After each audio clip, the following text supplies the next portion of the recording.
करना चाहिए।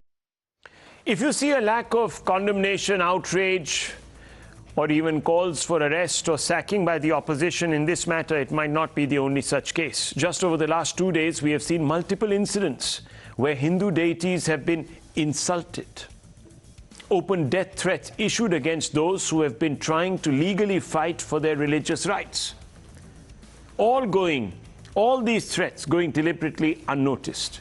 We saw a cleric in Congress-ruled Rajasthan who, in the presence of police, no less, mouthed threats to chop hands and tongues and gouge out the eyes of people who dare to speak against the Prophet.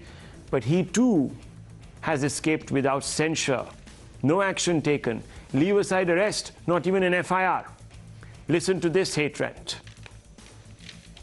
जबान काट ली जाएगी, हाथ उठाओगे हाथ काट लिया जाएगा, उंगली उठाओगे उंगली काट ली जाएगी, अगर निगाहें भी उठी ना तो निकाल कर बाहर फेंक देंगे. In anyone's book, this is inflammatory. But who is in power in Rajasthan? It's the Congress. No action. Law and order is a state subject. Let's now go on to left-ruled Kerala, where even today NIA-designated radical group PFI was granted permission to take out a protest march. Now, while there is nothing wrong in a democratic society to protest, but just what is it that the PFI was protesting against? The protest, it would appear, was against the fact that PFI supporters who went out there and threatened the Christian community and the Hindu community with harm have been arrested. This is what has irritated the PFI enough to march again. Listen and watch, viewers. Again, no, absolutely no arrests. In Tamil Nadu, where Hindu deities like Lord Krishna and Lord Ayappa were insulted at a rally attended by ruling party affiliates. Tamil Nadu ruled by the DMK. Its affiliates take out this rally. The visuals are there on your screens. Again, no action, no arrests whatsoever. Yesterday in Uttar Pradesh, Zahid, the chairman of Shahi Jama Masjid Mosque Committee in Agra, threatened the petitioners in the Mathura Eidgah survey case with death. He warned that the man or any person who stands up will be chopped to pieces. Hear this. अस्सलाम वालेकुम. और ये महेंद्र प्रताप नाम के जो भी लोग हैं, आगरा की शाही जामा मस्जिद की तरफ इन्होंने आंख उठा के भी देखा या ये किसी को भी लेके आ जाएं, मैं आगरा ज़िले आगरा मंडल की आवाम से गुजारिश करता हूं कि जिस दिन भी चाहे ये किसी भी हिंदुस्तान की एजेंसी को लेके आ जाएं, उस दिन हमको सबको अपने गले रितवाने हैं यहाँ पे, तब जाके ये मस्जिद की खुदाई और वो करें. सरदारों के गुरुद्वारे खोदो, क्रिश्चियनों के चर्च खोदो, जरा सिर्फ मुसलमान मिल गए. या तुझमें दम है तो जरा अकेला जामा मस्जिद आया 2, 4, 10, 20, 25, 50 लोगों को लेके, फिर देख तेरा क्या हाल करती है आगरा की जनता, मुसलमान. और हमारे साथ तो आगरा के हिंदू भी हैं, वो भी तो मैं नहीं छोड़ेंगे. पहले पूरे आगरे के मुसलमान, बच्चा, बूढ़ा, मर्द, औरत, सबके साथ सबको जान से मारना पड़ेगा महेंद्र प्रताप, तब यहाँ मस्जिद के दरवाजे तक पहुंचना पड़ेगा. और अगर तू कहीं हाथ आ गया तो कहीं ऐसा ना हो आवाम तेरे टुकड़े टुकड़े कर दे. और जिसने खुदाई के बारे में सोच भी लिया, आगरा की आवाम से अपील है कि इनको उसी गड्ढे में खोद देना, गाड़ देना. रोज तरीके का कानून हाथ में लेके आ रहे हैं, प्रोवोक कर रहे हैं मुसलमानों को. This is unbridled hate. In any book of law, this is hate. But have you heard any one of the usual suspects, the activists, this entire left cabal, this pseudo-liberal set, come out and protest, condemn, write open letters, suggesting that this is rank Hindu phobia, etc.? No, viewers, no one has said a thing. There are also those who made memes and mockery of Hindu Astha, and those are the examples. But did anyone denounce this? No. Not even one protest. Why should hate be prosecuted only on the basis of who it is directed at? Why should there not be an even-handed clampdown against all kinds of hate? Those are fundamental questions. Let's open this up without delay. I want to go straight across to Zeba Yasmeen, Vivek Srivastava, Pawan Rao Ambedkar. Vivek Srivastava, I want to ask you, sir, no arrests? Yes. Not one person going to jail? Are the sentiments of certain denominations more equal than others in our democracy? Can you respond? Or does vote bank politics hold back certain governments from acting against hate because it will cost them? Yes. Yes. Now, first of all, if you come to democracy, whether it is United States of America or India, vote bank exists. Vote bank of Dalits, OBCs, Yadavs, Kori, Kurmi, Brahmins, Rajputs, the Gujars, the Jats. There is a vote bank politics in every state. Hindus are not away from it. Neither are the caste denominations. And even Muslims and the various subgroups in Muslims are also vote bank politics. It is a very natural process. But that doesn't make any one of these denominations anti-national. This is the first point. It is not as if a Muslim is a vote bank and Hindus are not. Even we are a vote bank. This is the first point. Secondly, in an uncivilized democracy like Pakistan or Bangladesh, the majority competes with the minority Hindus. You know, there is a sort of a competition. Hindu aise hai, and that is why Pakistan is a failed state. And after 2014, we are on the same way, and we are also going towards failure on the economic front, because 85% of the Hindus, if they start sorry to interrupt you, and they start building a narrative that, look, we are in danger. Sorry to interrupt you. Yes. Srivastava Saab, we are in danger because here did you hear the kind of, excuse me, sir. Yes. Excuse me, sir, give me 30 seconds. You must have heard the statements that were made. Yes. You must have paid attention to what was said. Yes. Hindus, their beliefs were mocked by the Samajwadi Party MLC. These are matters of faith. Yes. Why should matters of one faith be put on a pedestal and another faith be totally ignored? That's the question I'm asking. I'm not wanting a dissertation on what is wrong in Pakistan or what is right about India. I'm just asking you a simple, straightforward question. Agreed. Should the Samajwadi Party be sacking this MLC? Yes. Simple question. Should the Congress government, that is for the Samajwadi Party to decide. No, I'm asking you, because when Nupur Sharma made her, one second, Vivek ji, please. Yes. मेरी बात सुन लीजिए, मैं फालतू में सवाल नहीं पूछूंगा. I'll never ask you an irrelevant question. So I'm asking you a relevant question. When Nupur Sharma made the remarks, they were made in poor taste, in poor form. You can concede that point. No problems. The court will ultimately decide. We distanced ourselves as a platform. We found them to be in poor taste. I'm just asking you, you didn't hold back saying that Nupur Sharma should be jailed, should be arrested. Why are you holding back now? Why shouldn't people like Mahua Moitra of the TMC, Shadab Chauhan of the Peace Party, Zahid, chairman of the Shahi Jama Masjid, Agra, why shouldn't all these people, Fakrul Hassan, the Ovaisis, the junior Owaisi, Lal Bihari Yadavs, be arrested, jailed? Why shouldn't that happen? Can you tell me? No, I mean, if somebody wants to start some legal proceedings against them, many legal proceedings are already happening. Against the junior Owaisi, the legal proceedings are already on the way. So that is not an issue. No, that is an issue. That is the main issue. DMK government, the DMK government has not filed one case. Not one case. Zahid, who is this cleric? No, why should a government file a case? Why should a government file a case? Who is going to file the case? A farishta? It is the complainant who files a case in the court. Arey saab. Law and order is a state subject till I last checked. Gulf countries se pressure aayega. Okay, let me open this up. Sharma suspended for 6 years. Karan Verma wants to join issue with you. Yes, Karan Verma, would you like to respond? Why should a government file a case? Why should anyone? It's for an individual. Let the individual file the case. Let the shivling suddenly appear and file the case. The shivling has been desecrated, has been called all sorts of names. There was an instance in Kashmir where there was some defacement of a temple. Now, do you expect the bricks of the temple to go running to a police station and file a case? No. The government should quickly act. Yes, Karan Verma. In the case of the Congress, it's an open and shut case. The police is standing right there. You look at the hypocrisy, Rahul, and it's so evident right on your show when Vivek is not even able to condemn them, not even able to say that they should be prosecuted or they should be suspended from their party or some action should be taken. Vivek doesn't say that, and neither does the left liberal brigade say this. Rahul, the root of the problem is that there are certain faiths who believe in the concept of holier than thou. And there is another faith which believes Ekam Sat Vipraha Bahuda Vadanti. Islamophobia Truth again. is one, people can celebrate it by different names.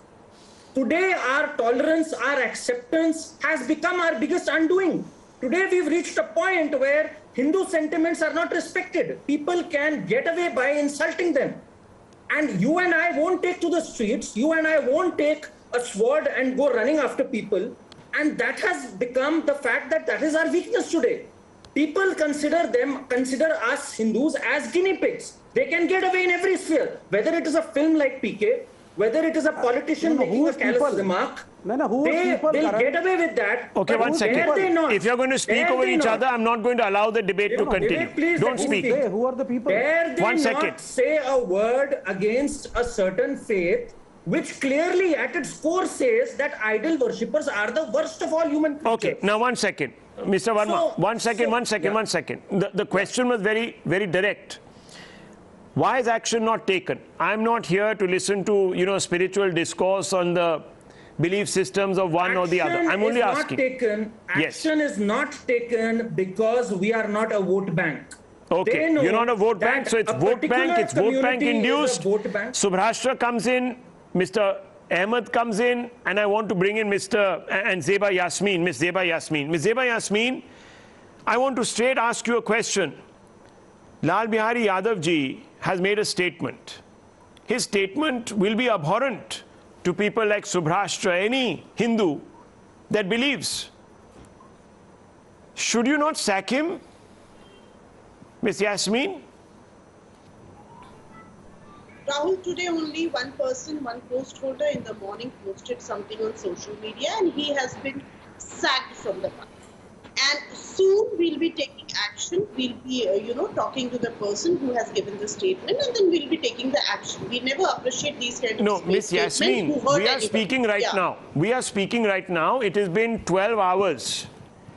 Have you issued a show cause notice? Party would talk to the person and you'll soon see talk about what? There is nothing to talk about. Should I play out the soundbite again? The person is answerable what he said. No. Where is he answerable? Show me one show cause notice. Show it to me. It is internally being done. No, internally is not good enough. Rahul, if internally, no, 1 second. If the BJP had 1 week to sack her out. 1 second. That too under the pressure of criticism. Oh, really? And please give us time. Yeah, okay, exactly. Really? Yasmeen ji, I'm only asking you a simple question. Do you believe what he has said is despicable? What I believe is we should not comment about each other. I am asking you, do you condemn outright Mr. Yadav for his remarks? He's an MLC of your party, not some sideline leader. He's an MLC. He sits in the House. I'm asking you. I agree, and I really wonder what he was trying to say and you wonder words he used. No, don't give him the benefit of doubt. I'm asking you, when someone insults the faith of another religion and it's so apparent, do you think that is not abhorrent? Let me be clear. Why the official spokesperson are appointed in the party? Just to represent the party. So whatever official spokesperson are saying, that is the statement of party. Any MP, any MLA, if Madam Yasmeen, do you find this statement derogatory to the Hindu faith? Yes, no. I'm saying what he meant, what intentions he had. No, don't talk about intentions. I am talking about, do you find it abhorrent? Is it bad? गलत बात की उन्होंने या नहीं की? सीधा सा सवाल पूछ रहा हूं मैं. कोई ज्यादा कॉम्प्लिकेटेड सवाल नहीं है. See, what he said is कि उसको लेके confusion है. Confusion. Your sentiments है. Confusion. कि उन्होंने शिवलिंग को पत्थर कहा या फव्वारा कहा, मुझे क्या लगता है? No. He's not said that. I can play it out again. Now you see, you're trying to sidle out of a direct answer, just like your other colleague who did not. When we asked him, when we asked Fakhrul Hasan Saab, he also tried to finagle out of the answer. वो क्या कह रहे हैं, intent ये सब. Subhrashtra, would you like to come in here? Rahul, tell me one thing. Who is going to decide that is a stone, shivling or fawwara? Subhrashtra, no, don't go there, ma'am. It's none of your business. It's none of your business. आप कैसे कह सकते हैं कि किसी का जो faith है, वो कौन decide करेगा? What are you saying? Zeba, No. Today I assume and I want... court is going to decide. Zeba, let me make it very clear to you. You know, because there has been a lot of communication. Yeah, Subhrashtra wants to come in. Yes. Sure. Are you done, ma'am? Yeah. Yeah, sure. Go Zeba, ahead. let me make it very clear to you that in my faith, if I want to assume that my camera is my God, I can do that, and nobody, no person, no mutt, no religious text, nothing can stop me from assuming that camera is my God. Okay, so please do not go into discussions on faith, because if you do, then I'll ask a fundamental question which will also irk many of people off screen and on screen as well. Do we have, in a country like India, which is apparently a democracy, do we have a state of affairs where we can discuss the ideological contours of every religion? It's a very simple question. I'm not trying to defend what has happened. I'm not trying to defend anyone. I'm not trying to paint a rosy picture of how we have been having discussions in this country. It's a very simple question. Do you, because you come from a minority community, and I'm pretty sure that Samajwadi Party and there is Mr. Ambedkar also from the AIMIM. AIMIM is stated as a Muslim party. As two people who represent that community today, I want to ask a very honest and a very genuine question. Do we in this country, if you believe in democracy, do we in this country have the freedom to discuss religious texts and religious ideologies? It's a very simple question. Answer in a yes or no. Yasmin, madam. Let me. As you said, ma'am, that if I assume something, see, we can discuss what the fact, but assumptions cannot be discussed here. That is what I asked Rahul also. Are we going to decide it here, that what is it? The court is going to decide. Whatever you want to assume, you are free to assume. Zeba, ma'am, you are again trying to derail. It's a simple question. Can we, for example, can we discuss Islam in this country? No inter-comments can be appreciated. So that is can why we discuss the text? Can we discuss the Quranic texts? Fine. Why not? But what is the need? Is it allowed in a democracy to discuss Quranic texts? Rahul, let me come in. Oh, I can decide what is my need. The majority, in a democracy, the majority can decide the need to discuss any religion. Whenever there is a discussion What's the problem? Religion, We are in a democracy, right? Let me complete. If the discussion has to be on the religion, then you have to pre-announce it, and I'll be sitting as a Muslim. But here I'm sitting as a political spokesperson, so it's better we don't argue on the religion, ma'am. It's your religion is yours. Okay, now that is the problem. Your religion is yours, mine is mine. Fair enough, Yasmin ji, but no one gives anyone the right to then comment on the faith, on the virtues of another religion and sit in judgment of whether that is right or wrong. Thank you. That is not the way. That is not the way. You have to apply the same yardstick. Let me bring in Firoz Bhakt Ahmed. Yes. Mr. Ahmed, and I want to bring in Mr. Ambedkar right after you. Yes. All right. Thank you, Rahul. I was listening to all the people, including Subhrashta as well as Yasmin also. I am a practicing Muslim. And my scriptures tell me that I have to respect and regard all the deities of all the religions, not only mine. Number one. Number two, I was listening to this Lal Bihari Yadav ji. I do not know whether he is an MLA or some... MLC, whatever. Samajwadi Party. Okay. Being a Muslim, you said that it is very outrageous and blasphemous for Hindus. No, you are wrong. It is also outrageous, demoniac, devilish, and in fact, something very intolerant also for people like me, right? Because being an Indian, I respect and regard all the religions. Being a Muslim, practicing Muslim, that way also. So I believe, as far as the comment of Nupur was concerned, it was considered to be blasphemous. She has been packed. She has been punished.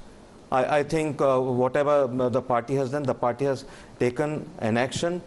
Right. So in the same way, I hope that the party to which he belongs, Mr. Yadav, and as a Muslim, I am equally with all my Hindu brethren, the way he's calling a patthar ka tukda shivling. Are, for profit, we Muslims are ready either to sacrifice our lives, someone who desecrates him, or maybe we take somebody's life, right? It is the same way for Hindu brethren. I do not know, how this person was able to say, I mean, I was shocked to smithereens. Does he have a heart, a Hindu heart, right? He says, patthar ka tukda. Whenever I take the names of gods and goddesses, I was listening to a very, very, filthy YouTube by Junior Ovasi. He was taking the names of Lakshman, Ram, Parvati. Whenever I take the names of these Hindu deities, I say Lord Krishna or maybe Yogiraj Lord Krishna. I don't say Rama. I say Maryada Purushottam Lord Rama, Goddess Krishna, Parvati, Goddess Saraswati. In the south, I have the highest of regard. In Madurai, sir. In Madurai. Yes. I'll show you pictures of a rally that was taken out by the affiliates of the DMK. And there Lord Krishna has been called names which we cannot even put out on screen. Lord Krishna is... Let's put out those pictures. Yogi Raj, Lord Krishna. There, have a look. Yes. Look, no action yet by DMK government. And Prakash Ambedkar and all these people will say, oh, it's condemnable. I don't even know if they'll say it, but they might. And I'll ask him, Mr. Ambedkar, let me ask you, you're the MIM. Do you believe that the Samajwadi Party MLC or the affiliates of the DMK, the DK, and other so-called Periyarist parties, they're crossing the line and that there should have been arrests? People should have been booked? What about the other gentleman who used the word, and I want to refer to it, tukde tukde kaat denge aapko, khatam kar denge, if you even decide at any point to do anything which is against our wishes. And he's referring by religion to Hindus, to Christians and others. Mr. Ambedkar. Rahul, let's start in a chronologically order.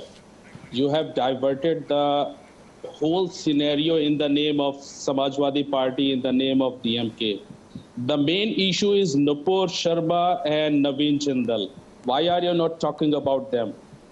They have apologized. This issue is yes, finished. come on. No, apology is nothing in law. So apology is nothing in law. Ambedkar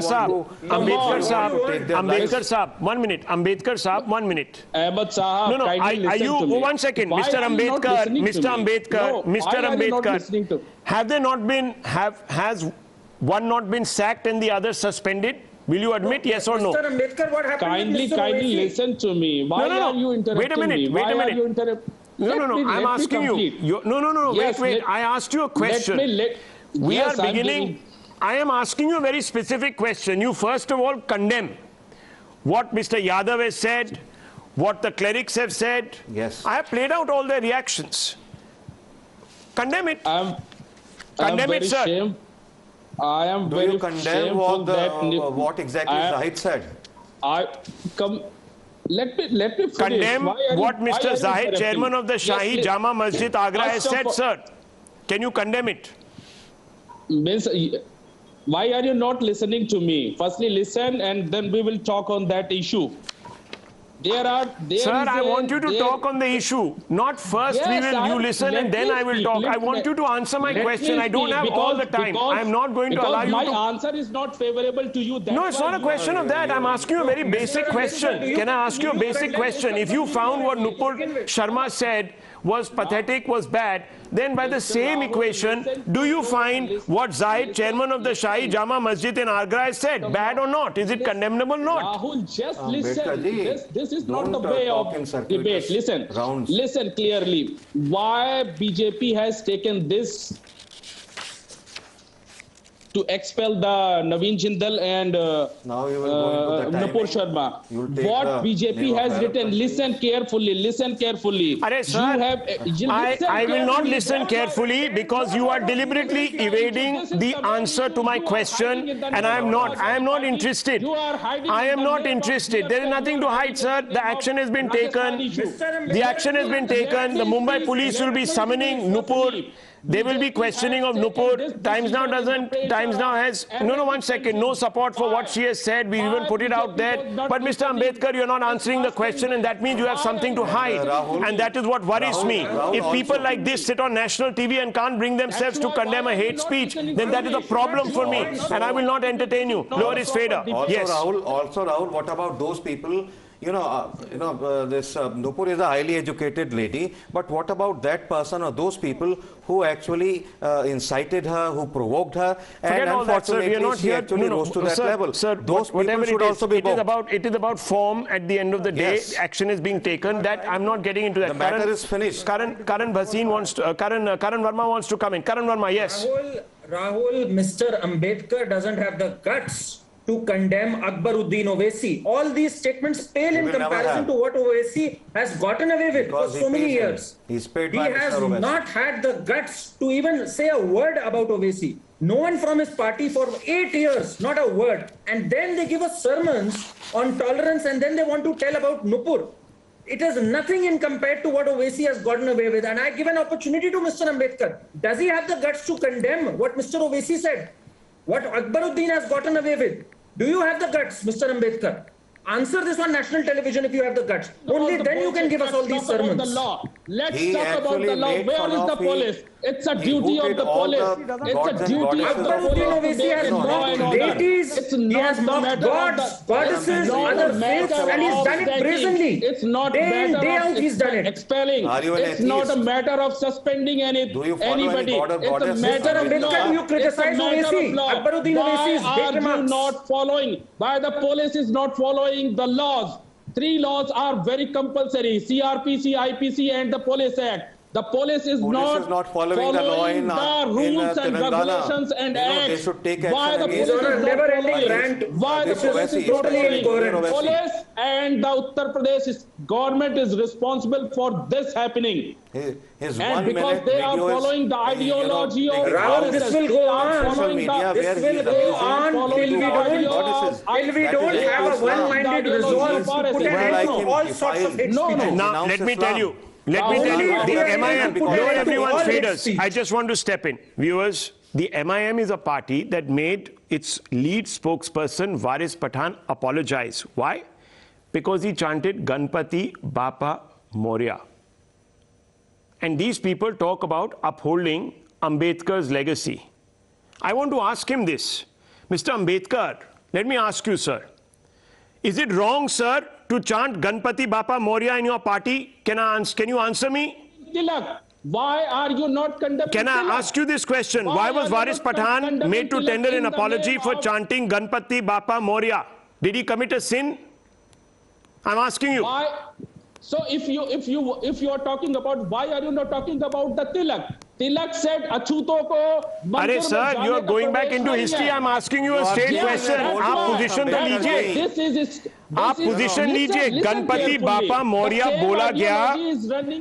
Varis Pathan ने, who was an MLA at that time, MIM MLA from their own party, Varis Pathan, spokesperson, was made to apologize for chanting Ganpati Bappa Moria. This is the MIM for you. Rahul, he should be the Ambedkar like we are Ambedkar. I don't know what kind of on numerous occasions. Yes, I belong to the Dr. Ambedkar. I belong to the Dr. Yes, so then why don't you say that's why I'm telling. That's why I'm telling the truth of this country. That's why I'm telling the truth of this country. So Rasta man was telling about the, let's talk about the religion. There is a need of reformation. There is a Let me bring in Subrashta on this point. Subrashta, do you find it odd that a political party whose spokesperson was pulled up for chanting Ganpati Bappa Moria, that particular political spokesperson today is finding it difficult to say whether that was right or wrong? Subrashta.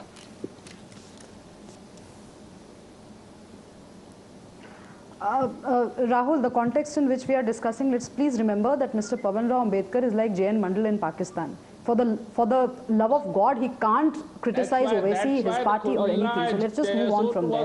A simple point that we need to discuss. That's why Khulna and Jaisur from Baba Sahib Dr. Bhim Rao Ambedkar was elected. I don't understand why is he speaking. Let's just lower Mr. Ambedkar's volume because he's just interrupting. He doesn't want to answer a question you posed to him and he wants to interrupt others. Yes, Subhrashtra.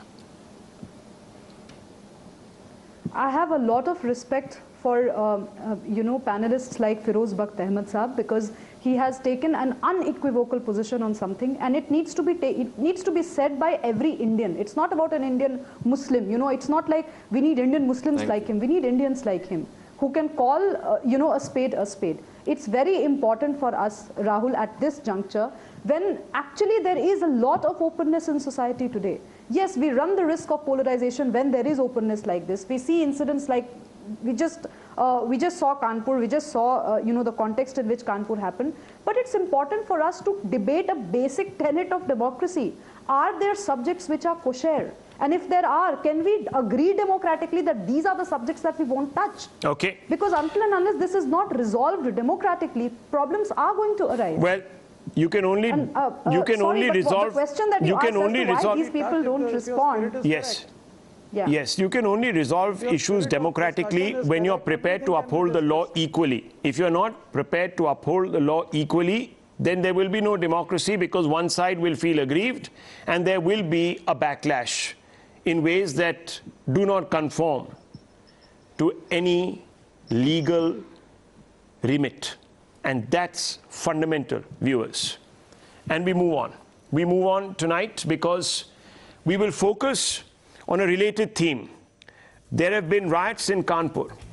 And here are 40 faces on your screens. The UP government insists they allegedly conspired and sparked the riots in Kanpur. The Kanpur 40 as they have been identified. 2 arrested while 38 are still at large. This is what the Kanpur police are saying on this entire issue. Listen in.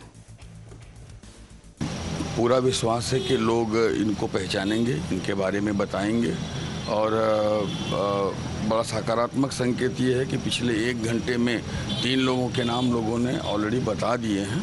तो इससे और लगता है कि मुझे अगले 24 घंटे में शायद ज़्यादा से ज़्यादा लोगों को हम पहचान पाएंगे। जितना भी समय लगेगा, लेकिन हमें विश्वास है कि जो भी इसमें इन्वॉल्व लोग हैं उनको हम न्याय के कानून के सामने ला पाएंगे। Now, 3 days after these men allegedly unleashed mayhem, former Congress leader Hayat Zafar Hashmi has been identified as the mastermind by the police. The police are building their case on CCTV footage and WhatsApp messages that they claim nail the culprits. Here's what the police claim to have found. And let's go through what is the alleged proof in this particular case. There was a meeting before the riots. There's a picture of Mr. Hayat at that meeting. Petrol in bottles was stored meticulously. Let's go across to that. So let's go to the second point. There, on your right, viewers, you can see the petrol being stored in bottles that were used as Molotov cocktails.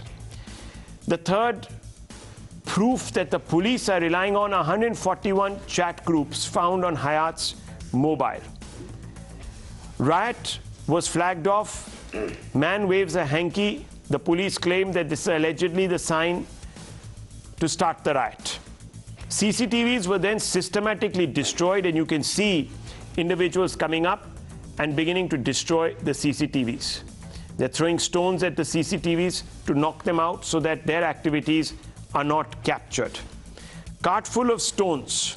This is another proof, alleged proof that is being relied upon, that cartfuls of stones were brought in with the intent of sparking a riot. And all of this was happening on the day the Prime Minister and the President were in the vicinity, in the same district.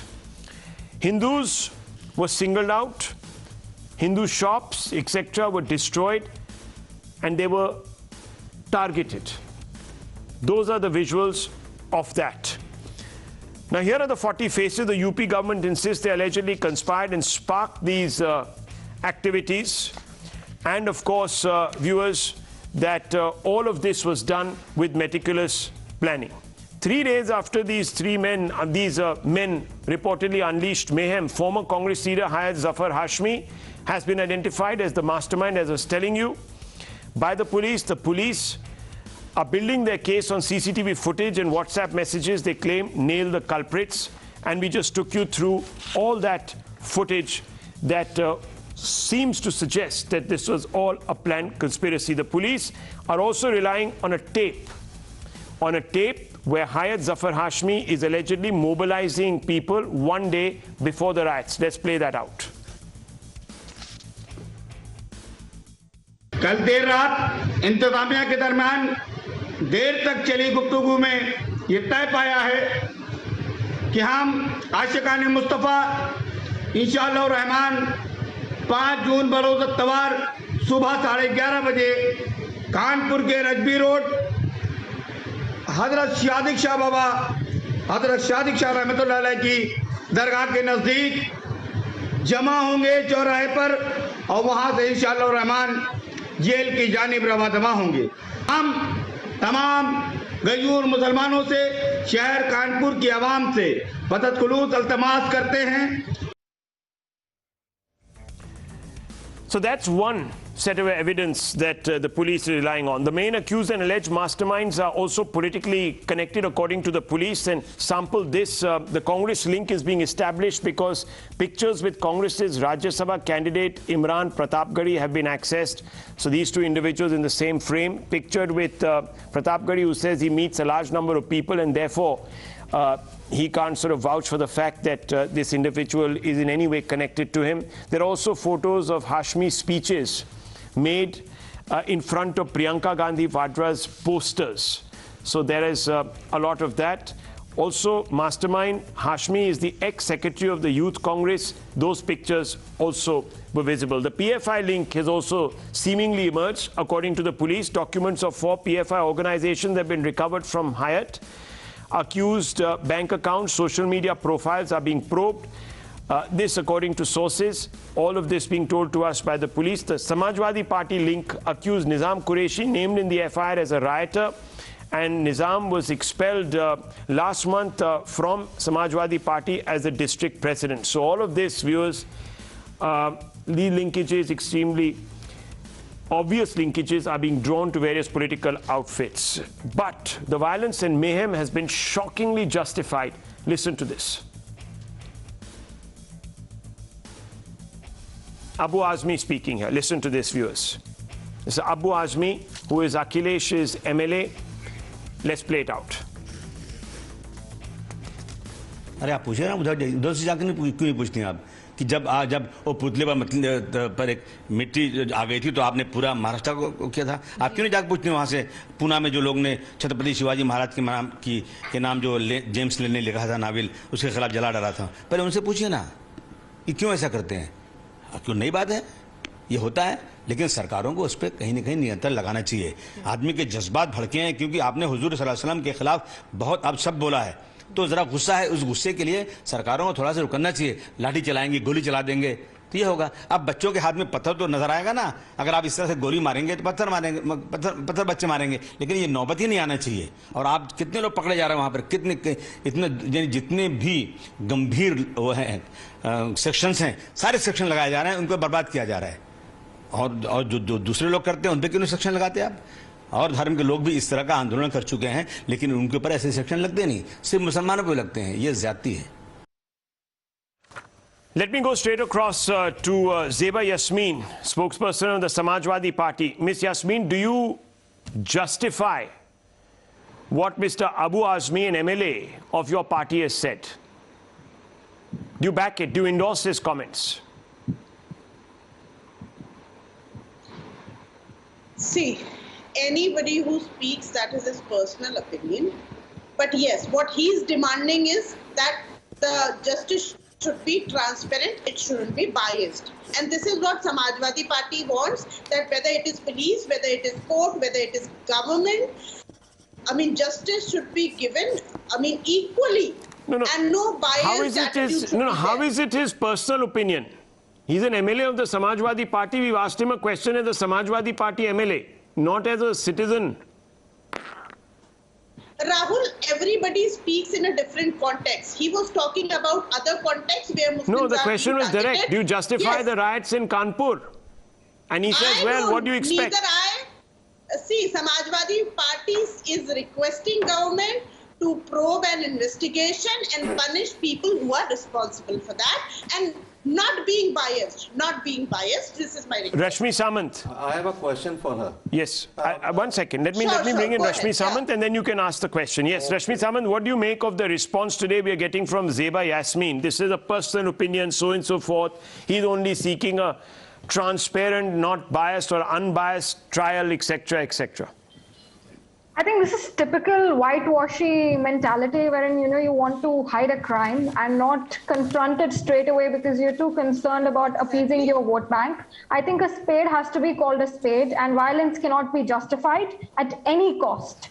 So that is the need of the hour, and all political parties have to take responsibility because it's the human rights of people that's at stake here. So political parties cannot be so irresponsible whilst making statements like these and seek to appease a certain section whilst there's violence, there's rampant violence on the streets. I think they need to take they need to condemn it, and this kind of wishy-washy statements are it makes them complicit to the crime almost. Complicit. Zeba Yasmin, no wishy-washiness. See, political parties shouldn't be made aware of their responsibilities. We are already very responsible, and since the beginning we have been requesting to avoid these kind of statement which is coming from BJP leaders just to provoke people. And what you are saying that we should we are requesting government to investigate the matter. Is it not our responsibility as a political party, because you're answerable to a citizen? Yeah, as a political party only we are requesting the government not to be biased and to find out the culprit and to punish. And correct answer to a citizen. Where did we support any riot? Where did we support any riot, madam? Why are you saying do not remind me of my responsibilities? As a citizen, I can remind you of anything that I want to. I can remind you of anything that I want to. You may say, I'm not stopping you to say anything, but yes. Said, do not remind political parties of their responsibilities. Has been playing a responsible role towards the society, and we have been requesting government then condemn the riots, call out the people who are causing it, really call a spade, and do not come up with this wishy-washy behavior. As a citizen, I demand that of you. I demand that responsibility of you. And you're not willing to take it. We honor your demand. You honor my demand, then maybe you can condemn the people responsible for the riots, stop this wishy-washy behavior. Can you go on record and condemn people of your political party, elected people of your political party are covering up for them? Can you also make responsible statements and also condemn the irresponsible statements that elected members of your political party are making? We are at the same place where you are. We can request the government to fasten the process and to, get the investigation. You can also condemn the people who are, responsible for the violence. Instead of outrightly being wishy-washy with your statements and choosing to be politically correct at a time when, people's human rights are at stake. Clearly they're at stake, and clearly you cannot see the problem here. Samajwadi Party always said that we would stand with the court, we would stand with the verdict, and we requested the people. Perhaps I should also remind you of the riots which happened, of the most brutal riots which happened under the Samajwadi Party rule. So I wouldn't expect a lot of responsibility from them. Statements, and Kanpur riot has been, initiated by BJP only, I would say. I mean, the videos clearly suggest otherwise. Why are you lying? why are you lying to get political capital out of it instead of calling a spade a spade? You can clearly see the pictures of the 40 people. You can clearly see the responsibility of PFI. Why don't you demand for banning of PFI all around India? Instead, why are you lying and coming up with such narratives to whitewash riots? I'm not your sister, please. Do not come up with these terminologies out of the blue. This hatred has led you said. See, BJP has been running their I'm not a spokesperson. I just speak for human rights of people. And I can clearly see one of the biggest riots which happened during Samajwadi Party's rule a few years ago. I've clearly seen it. I request you to be a good listener as well. Government, BJP has been running their government for the last 8 years in central and their state. And if PFI was responsible, why didn't they take action? Is Samajwadi Party stopping BJP government? No, I'm getting this sense. Now, one second. PFI. Viewers, I want to bring in Mr. Ahmed. What are you doing? Are you getting a sense? Are you getting a sense, Mr. Ahmed, that there is an attempt to whitewash this particular crime? One second, Miss Yasmin, one second. Let me get in Mr. Ahmed. Let's get another point of view.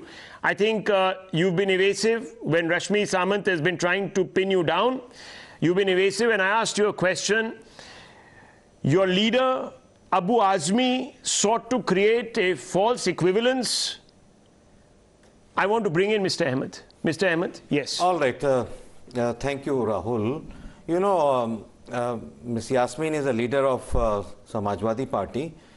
I have a question for her. Now, before the question, let me just tell you, I was listening to a very, very senior leader of Maharashtra of Samajwadi Party, Mr. Abu Azmi, and the way he was justifying the throwing of stones. He said that if the Prophet Muhammad, peace be upon him, if there is any blasphemy against him, then what else these boys will do?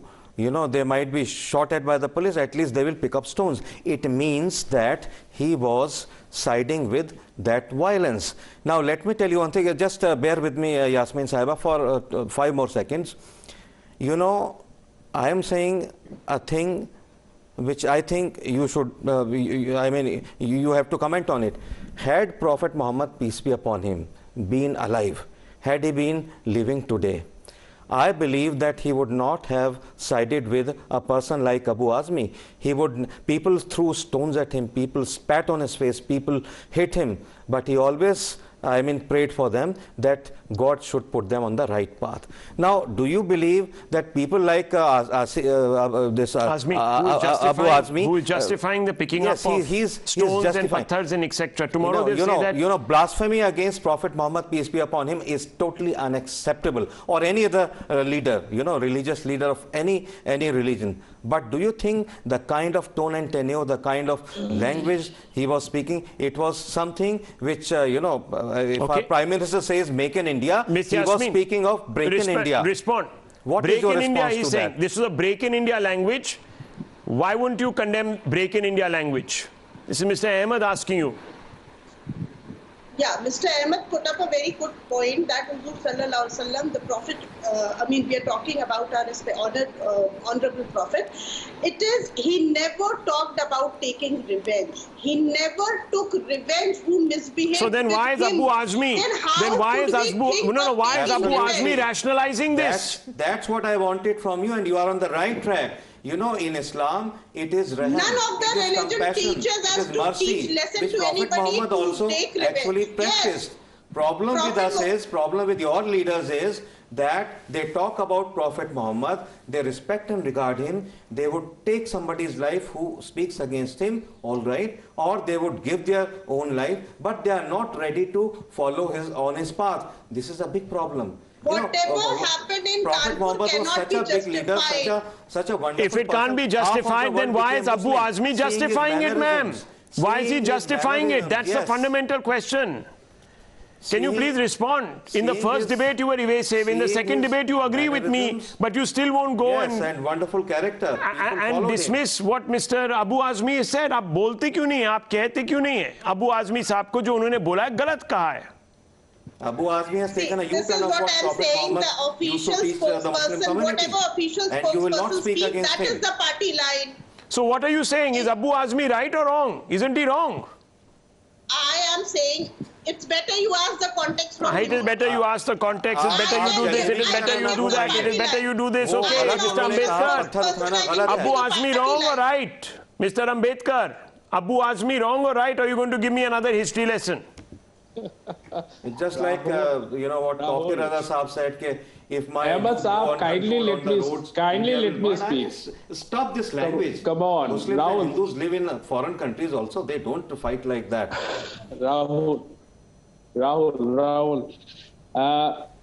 I don't know why Samajwadi Party is giving space to back up the BJP's activities. I don't know why. But I tell you the reality behind this this happening. Why this is happening in Kanpur? Because the police has not taken the proper action. Police is not performing the right duty. Police is not following the rules and regulations. Police is not following what is written in CRPC, what is written in IPC, what is written in Police Act. I just what is written in these acts is that whoever riots should be booked for rioting and thrown into jail. That's why I'm condemning the violence. That's why I'm condemning. So then, what is the police doing wrong? See the second phase. Are you supporting the stone pelting by the police? Are you supporting the stone pelting by those persons? Please, are you seeing the visuals? Are you seeing the visuals? Stone pelting with the police. Subhrashtra wants to come in on this. This is quite ridiculous. Continuously Subhrashtra, yes. आप अपनी कहानी बनाइए, sir. Come on, listen. See this. With the police and so many persons are continuously stone pelting with the police officers. The police are being targeted. I don't know what this is. I'm completely shocked tonight that people who have actually, who have put their own bodies on the line and have tried to stop the rioters are being targeted. Anyhow, look, there's no point. I think Mr. Ambedkar is completely out of his depth, or he is trying to be too clever by half. I'll leave it at this. I've run out of time. I'll leave it at this. Viewers, I'll leave it at this. You've heard classic case of doublespeak tonight. Classic case of doublespeak over the last 45 minutes. I leave it for you to judge.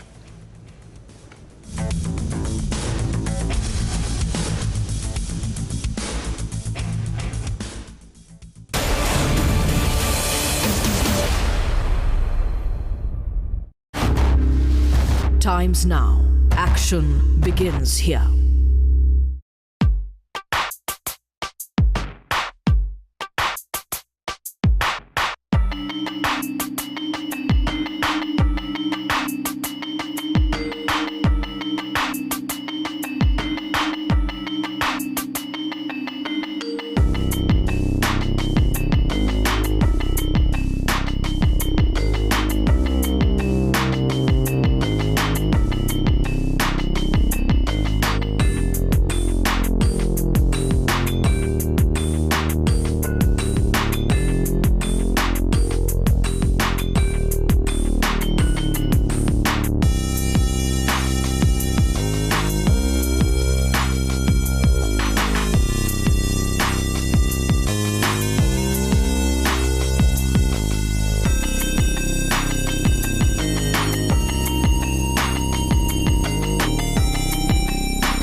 show tonight, viewers.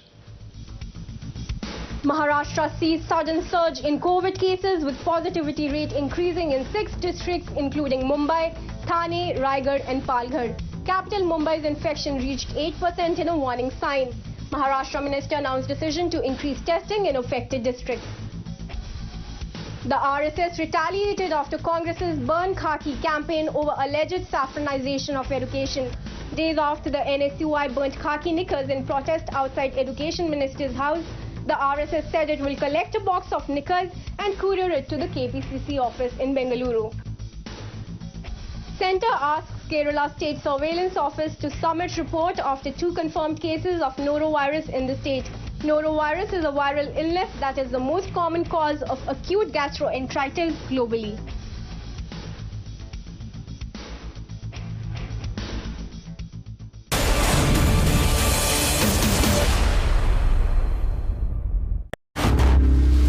Times now. Action begins here.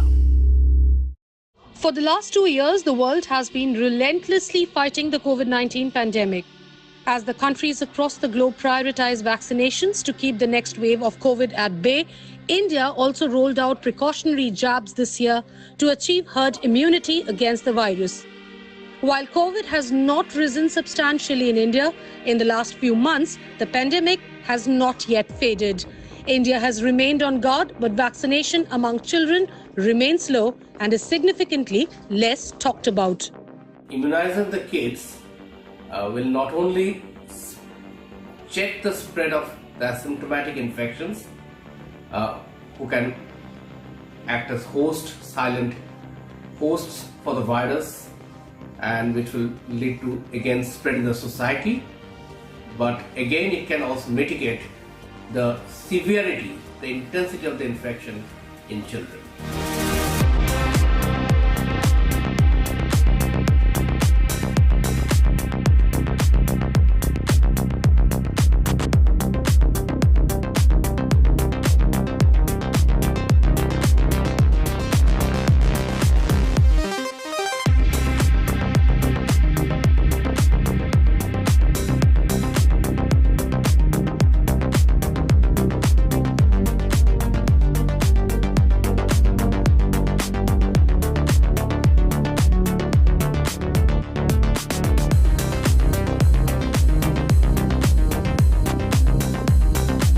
Now that the schools have reopened, it is very important that the children are vaccinated. A lot of parents are still hesitant about sending the children to school, but definitely children should no longer stay at home. They should definitely go to school. And so to vaccinate them, by vaccinating them, we can allay this fear in the parents' mind.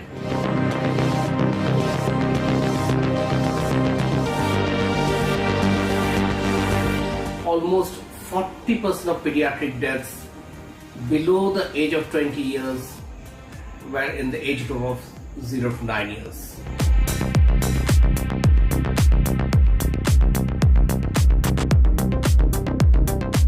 Majority of infection in children are asymptomatic infection. Almost 70 to 80% of children have very minimal infections or they remain asymptomatic.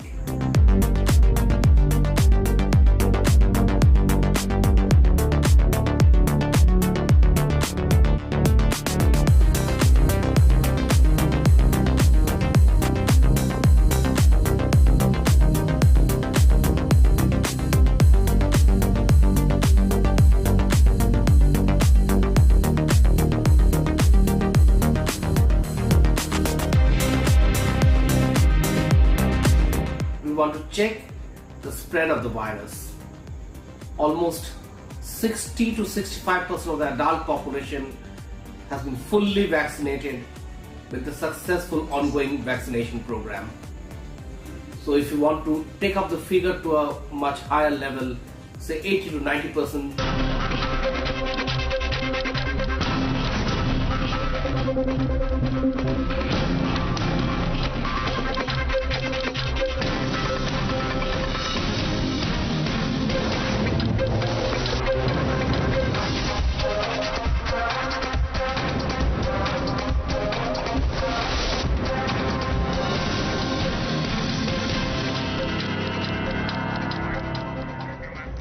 Good evening, ladies and gentlemen.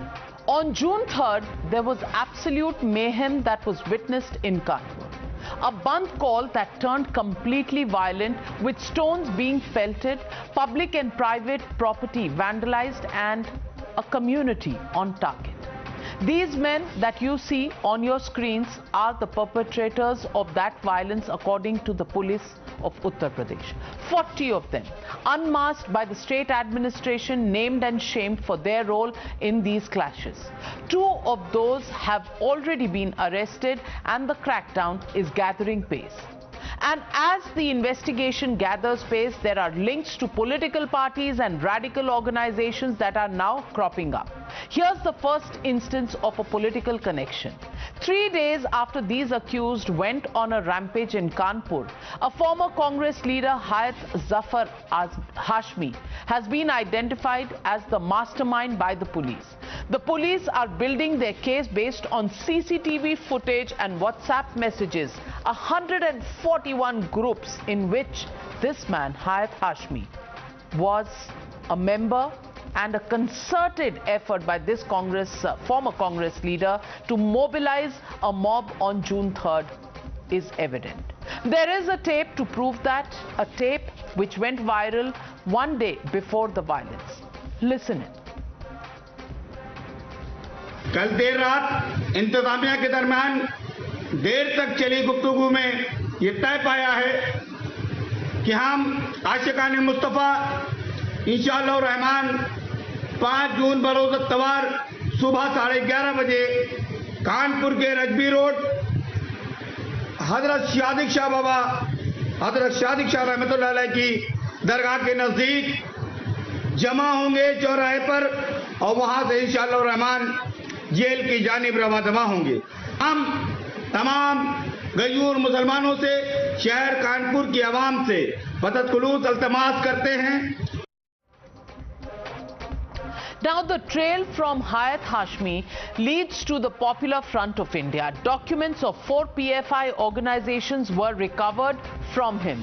His bank accounts and social media profiles are also being investigated. But this link is hardly surprising, some would say, because from violent clashes during the anti-CAA agitation to their role in the 2020 Delhi riots, or the recent attempt to instigate violence during the Ram Navami in Khargon and Karoli, the PFI somehow finds itself in the midst of it all.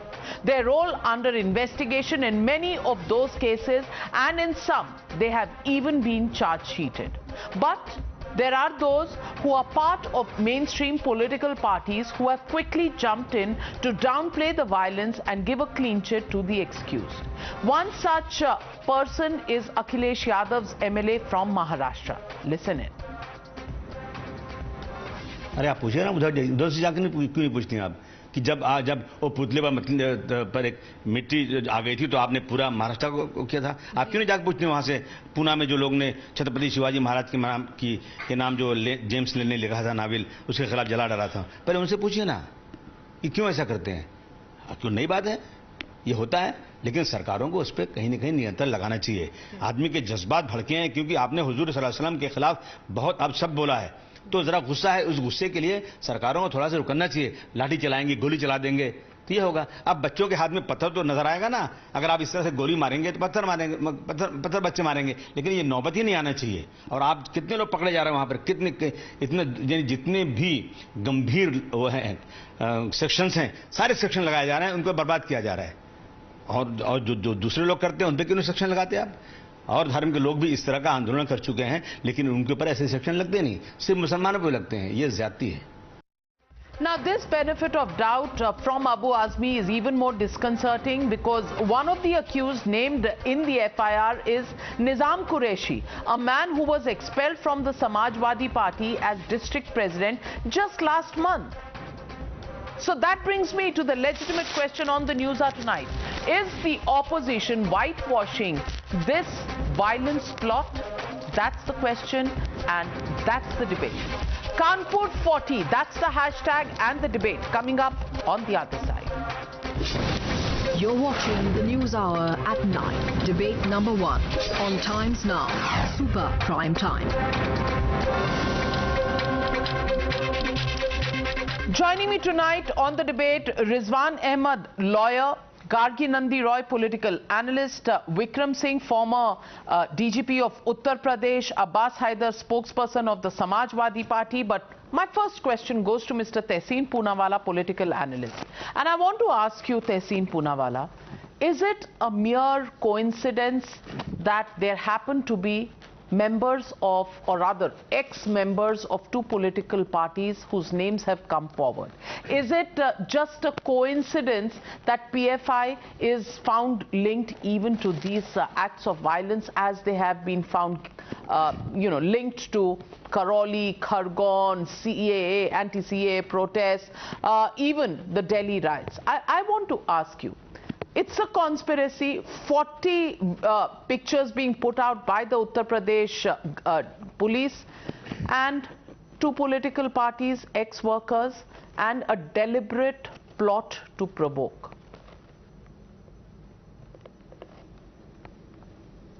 Good evening, ma'am. Thank you so much for having me on your show. Good evening to all my worthy panelists and to all your viewers. Two things, and I've been with you a number of times on a number of debates, and every single time there's a riot, the blame goes to the PFI, which is fine. We now know that the PFI conducts riots in this country, but the question is, on every of those debates, and today I'm going to ask, why has the government of India not banned the PFI? Why has the Karnataka Chief Minister come out and said we have no plans to ban the PFI? Why have other BJP organizations said no, PFI cannot be banned? Because, like I said always on your show, and I repeat, the PFI is hand in glove with the BJP, and it bails the BJP out every time the BJP is in trouble. I have a second question.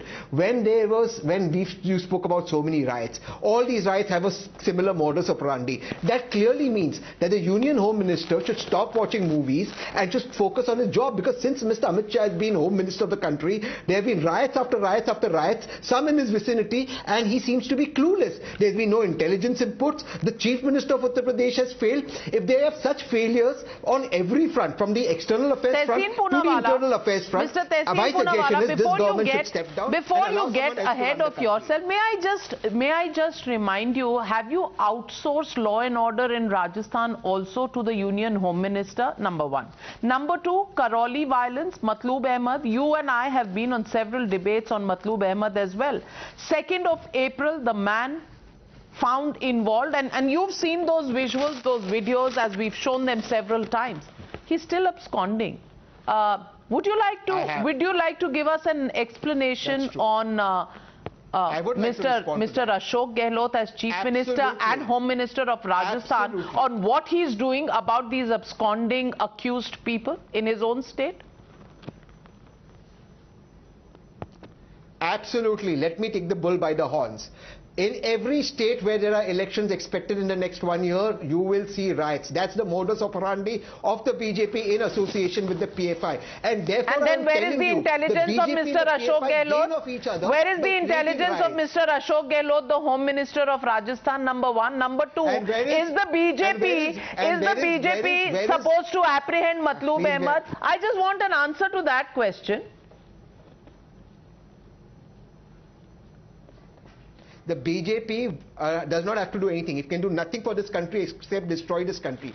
The only people who will catch the rioters, whether they are from this side of the fence or that side of the fence, is the Congress. They will keep the country peaceful. It is Ashok Gehlot who put out the name of the person who was the main rioter. But in this particular case, the BJP is handing out the PFI and ask one fundamental question. Putting out the name gets you an award. Why the PFI not banned? Okay, great. Rizwan Ahmed साहब, Matloob Ahmed तो 2 महीने plus May जो 64 days से Matloob Ahmed गायब है, but we should not ask questions because the BJP is at fault.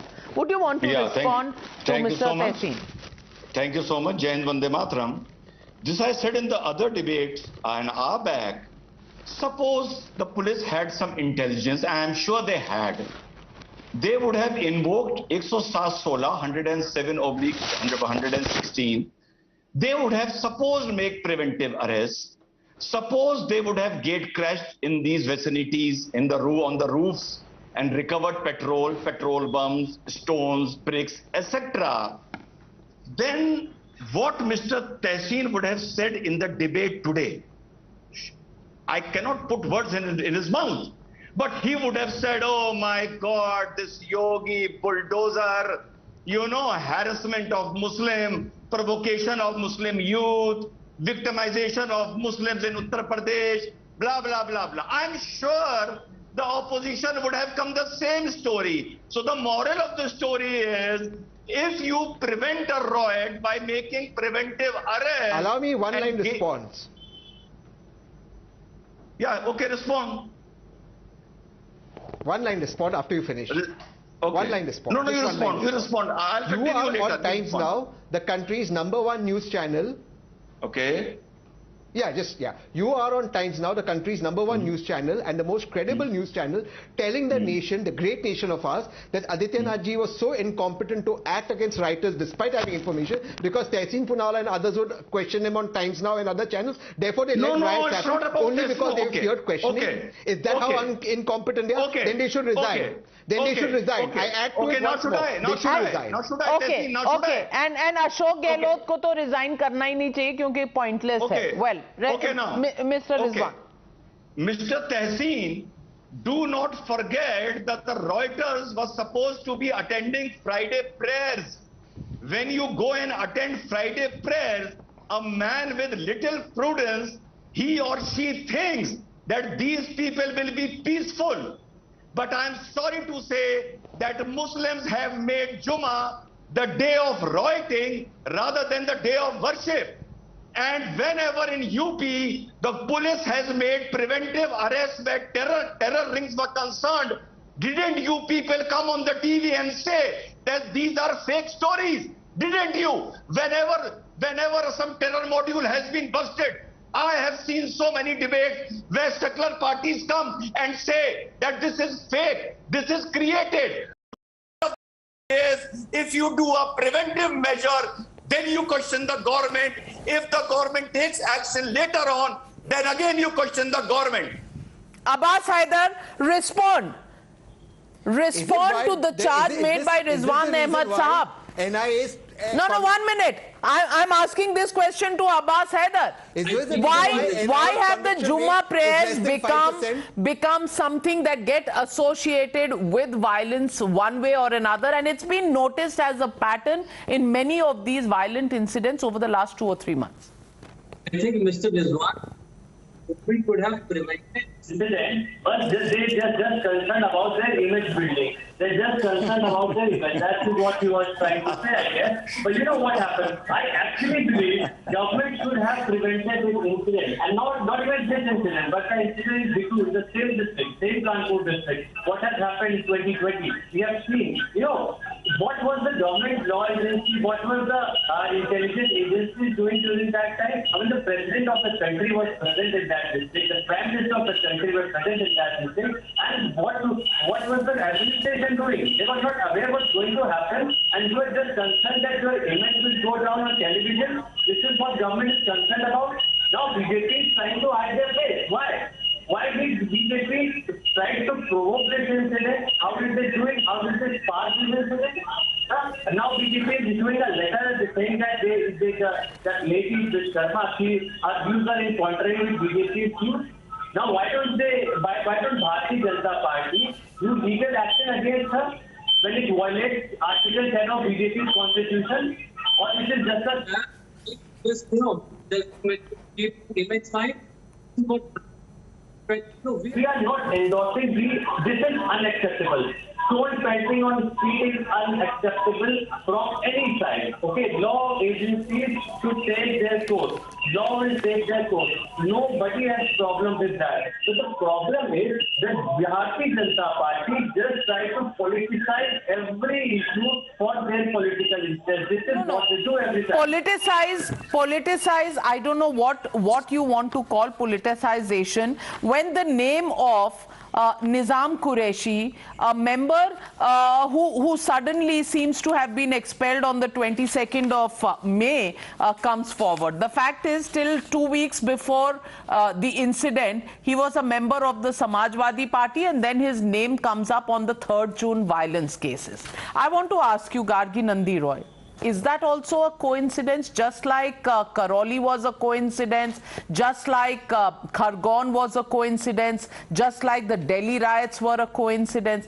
How does a coincidence of this kind happen every so frequently, you know, when there are cases of violence that are reported? And how come there are trolleys with full of stones which are there, and there is a call for a demonstration, and then with a meeting that happens with the organizers and the police, they say they won't go ahead because the president is there, the prime minister is there, and there is investment decisions which have to be taken. They take back their protests, and then they come back and create violence and arson. How does that happen? Mayhem.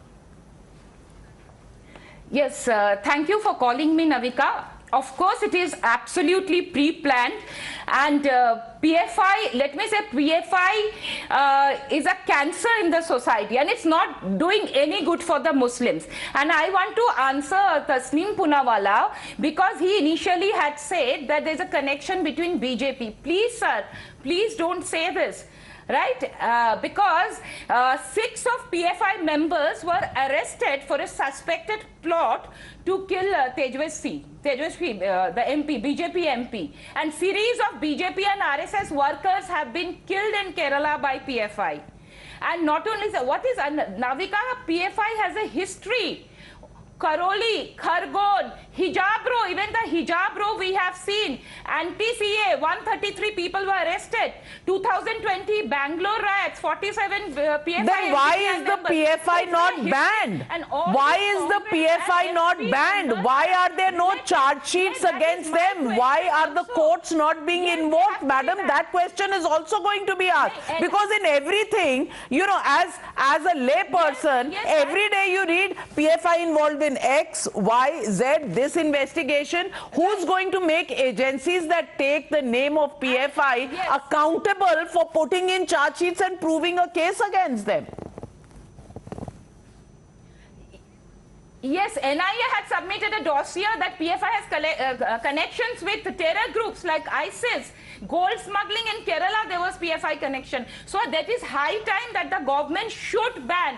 This is a question, I think a month before we have heard that there was a gazette notification and the PFI will be banned. We had heard this, I think, month or months before. We hear it every month, every 3 months, every quarter, every 6 months, but nothing really happens, ma'am, and that is why questions on the credibility of such investigations will also be raised. PFI has to be banned because rice. But the thing is what Tasneem Poonawalla said, that intelligence lacking, no. Preventive arrest, any would have happened. Of course, the Jogi government would have been accused of torturing the Muslims. He would have been, and on a Friday namaz, imagine what would have been the story. The Mr. Rizwan had just said. So please, Tasneem Poonawalla, now there are actions taken, you are blaming. If the actions would have been taken before, you would have blamed BJP. So everything you cannot blame. Yes, there is a question for BJP and the central government that please ban PFI because there are series, and already NIA had submitted the dossier. So now it is high time the central government has to ban. But the question is the PFI should not come with another name. Because I've heard Assam minister saying that Indian Mujahideen overnight changed to PFI. There are intelligence reports that CME changed its name to PFI. So government has to take care of that also, not only banning PFI. PFI has to be banned, and all their bank accounts, they have to be frozen. It has to be taken care of, that it doesn't come up with another new name. That is also has to be taken care of. But the question here, and let me get in Mr. Vikram Singh. Mr. Vikram Singh, I want to ask you, everything in this country becomes communal. Jumme ki namaz hui, uske baad violence hua, so one particular community is responsible. I want to ask you, because you're somebody who's been on the ground and has experience in policing. I want to ask you, can there be a reaction to something without provocation? Number one. And number two, is this tantamount to an intelligence failure, or is it really that promises were made that there won't be any demonstrations or protests, and then people have gone back on that promise? Navika ji, thank you so much for calling me over to your prestigious show. I've listened very, very patiently to every illustrious political spokesperson. May I just beg your forbearance for 120 seconds. First question, to every action, there's equal and opposite reaction, if not more. And if the opposite person, there's the aggressor and there is the aggrieved. If the aggressor happens to be anyone, and if the aggrieved is the police party, well, you have quoted the recipe of disaster. 5 police stations of Kanpur, Bajaria, Chamanganj, Bekanganj, Kotwali and Collectorganj are extremely sensitive. To your question, was there an intelligence failure? These 5 police stations require constant vigil 24/7. And yes, there's an insidious plan. 1, to extricate somebody who is of dubious background from a political party. Number 2, to give assurance to the district administration that you will not hold the protest on the 3rd after the Jummah prayers, but you did not, and that you will hold that procession on the 5th. You decided to embark on your protest on the 3rd itself. Do you see a similarity between the Delhi riots and the Kanpur riots? I don't say it's riots. It's an attack on the police. It's not a riot. There is no death. There is no arson. But there is an attack on the police and an attempt. I would say intelligence, no intelligence is 100% foolproof. 9/11, countries other, the Spain, England.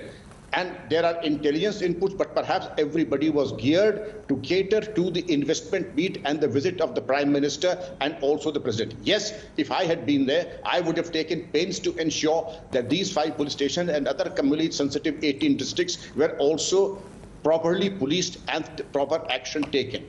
But yes, under these circumstances, I would say, to those who say that PFI rallies in Kota, Jaipur and Rajasthan, has any action been taken?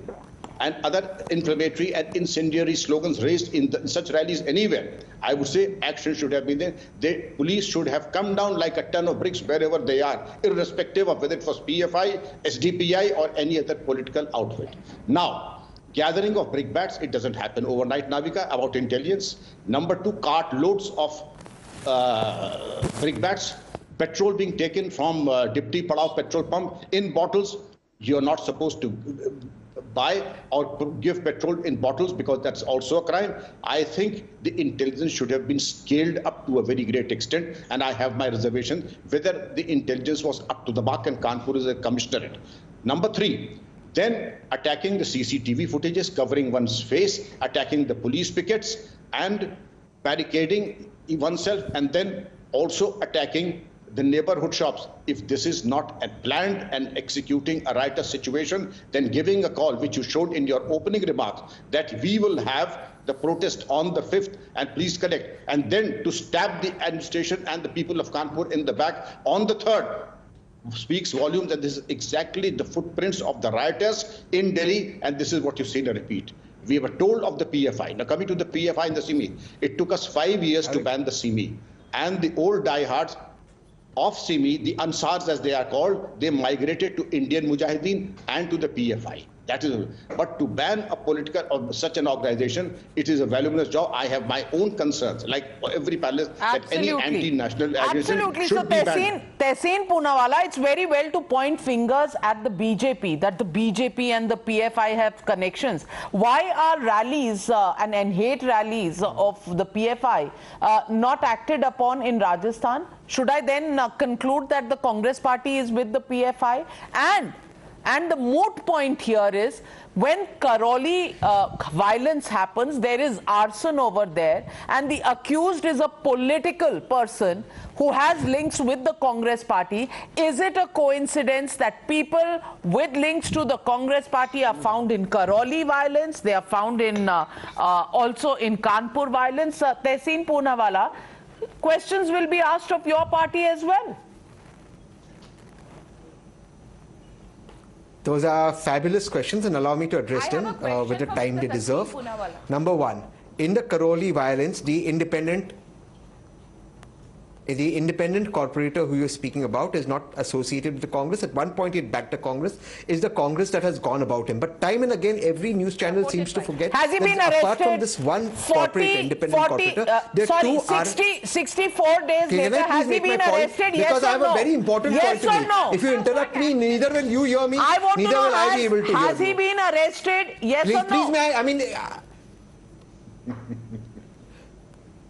He hasn't been arrested, as have the two RSS heads who are also named in this. So like I said, there are 2 people from RSS and 1 this independent corporator. 3, look, I cannot talk if there's disturbance. I'm at a remote location. Please, can you ask the other guests to keep quiet? I'll make my points and I will end. I would have finished by now. So there are also 2 RSS people involved in the Karoli riots who have been named in this riots, and they've also not been arrested. Therefore, I say RSS and PFI go hand in hand. The RSS history is this, that everywhere in this country where a riot happens, whether it's Rajasthan, whether it's Kerala, whether it's West Bengal, whether it's Uttar Pradesh, the other side of the riots is absolutely the RSS. And this is not said by me, this is said by Rajendra Prasad ji Hashmi is way a back in member of the 1948 when he wrote to RSS Sardar and Vallabhbhai gets Patel clicked that with the RSS Imran is a Pratap fascist Gadi, your RSS, Rajya Sabha nominee from Maharashtra. Would you want to respond to that, Gargi Nandi Roy ji? Tomorrow it is, yeah.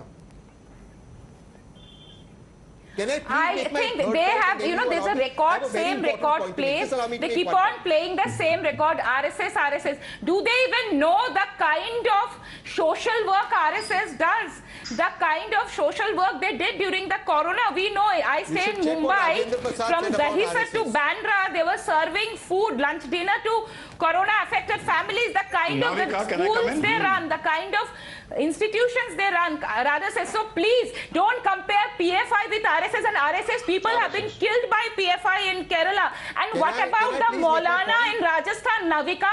We just heard a couple of days before, he was threatening to chop off limbs and tongues, gouge out eyes. What has the Gehlot government done towards him? What has he done? And respond, Tehseen Poonawalla. Respond, Tehseen Poonawalla. Karoli violence beforehand, there was Navika, can I come in? Yes, I'm getting everybody in. Tehseen, respond, and then I'll get in. I would like to Rizwan respond. Yes. I would. There is absolutely no doubt in my mind that any person of any religious faith or head of any religious faith, if he threatens somebody with violence, they must be acted upon, and they should. I have one point to make, and this is a very important point that I want to make. Yes. Every single riot of our country not just involves RSS, but as the DGP on your show rightly pointed out, if people are taking petrol in bottles, if stones are being accumulated, none of us have stones here lying in our house. If there was a call for a protest and that protest did not happen, if the Honorable President and Prime Minister were in a district next door, what was the Chief Minister and the intelligence doing? They were allowing this riot and the stone pelting to happen because nobody died, question so that coming it could from divert from the other issues that are a man who supports a Chief Minister who for 64 days hasn't been able to arrest, whether it was an RSS accused or an independent corporator, that Chief Minister has not arrested anybody for 64 days, and you're asking question about failure of Yogi Adityanath. But Rizwan Ahmed Saab, respond to Tehseen Poonawalla. Navika, see, about Tehseen, he should have given a better argument. About Mr. Abbas, I don't know him much. Tehseen, you are doing a disservice to yourself, your wisdom, and this nation by putting up caveat and excuses that what was the police doing, what was the intelligence doing. Forget about it. Denounce what has happened unconditionally. You mean we should have a country without police? Again, you are speaking in between. I am talking to Tehseen. Intelligence is of no use. You concede that. I am talking to Tehseen as an individual. In 9/11, four planes were hijacked. That was also an intelligence failure, for God's sake. But at that time, America was not fighting over intelligence failure. America was fighting terror. This is the difference between India and America. This is the basic difference. How many big attacks did America have after 9/11? Here in Delhi, under Amit Shah's nose, you've had 2 riots. How do you compare the two? The point under Amit Shah's nose, 2020, 2022, you've had 2 riots. The point is... So you agree, Amit Shah is incompetent. Exactly, we both are the same page. Forget him. Mr. Tehseen, when the woman was sitting at Shaheen Bagh, if they would have been cane charged, you would have done chest beating. If they were not cane charged and your leaders were visiting them, Salman Khurshid, Mani Shankar, instigating them, then you were quiet, then you were silent, then you were supporting Shaheen Bagh. And when a riot happens, then immediately you bring Amit Shah into the picture. Tehseen Poonawalla, I think fair and square Rizwan Ahmed has put a mirror in front of you. You cannot have a word to say about the Home Minister and Chief Minister of Rajasthan. All your questions are for the Union Home Minister. Be that as it may, of course, ask questions. But then also remember the terror attacks under the UPA regime. Also remember those. There have been, thank God, that 8 years there haven't been any terror attacks in India.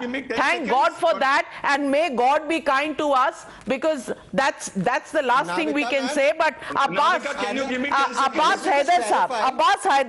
I want to ask you the same question that I started with. Is it a coincidence that a Samajwadi Party ex-leader, Congress ex-leader gets involved in something that we've seen in Kanpur? Is it just a coincidence, or is there political fire that is firing these violent acts in different states? It's a very, very important question. See, so first of all, no Samajwadi Party leader was involved in this incident. One thing. Second thing, Nizam Qureshi till 2 weeks ago. No, he was not a Samajwadi Party leader at the time of the incident. At the time, 2 weeks before he was, and suddenly he wasn't. I mean, Samajwadi Party is a big party. There are millions of members of Samajwadi Party. We can't take note of everyone. And at that time, he was not a member of Samajwadi Party. So fantastic. He can't take responsibility for every Samajwadi Party member. All right. Why should? When he was not member of the Samajwadi Party at that time, how can you point out a Samajwadi Party? Is that rational? No, it's not. Now, it is the duty of the police, it is the duty of the administration to identify any miscreant in the crowd, who was protesting. Now, but you want us to say, no, it's not an administrative failure, it is just a Muslims of this country, they just want to get together and disturb the communal harmony and incite violence. This is not reality. We all, these Muslims, Hindus, Christians, they all are peaceful people. They want to live with communal, communal harmony. They don't want to disturb us. They don't want violence. Navika, 30 seconds. Now the thing is, now they are people. They are people. No. To this point, Rizwan Ahmed is responding. Rizwan Sahab.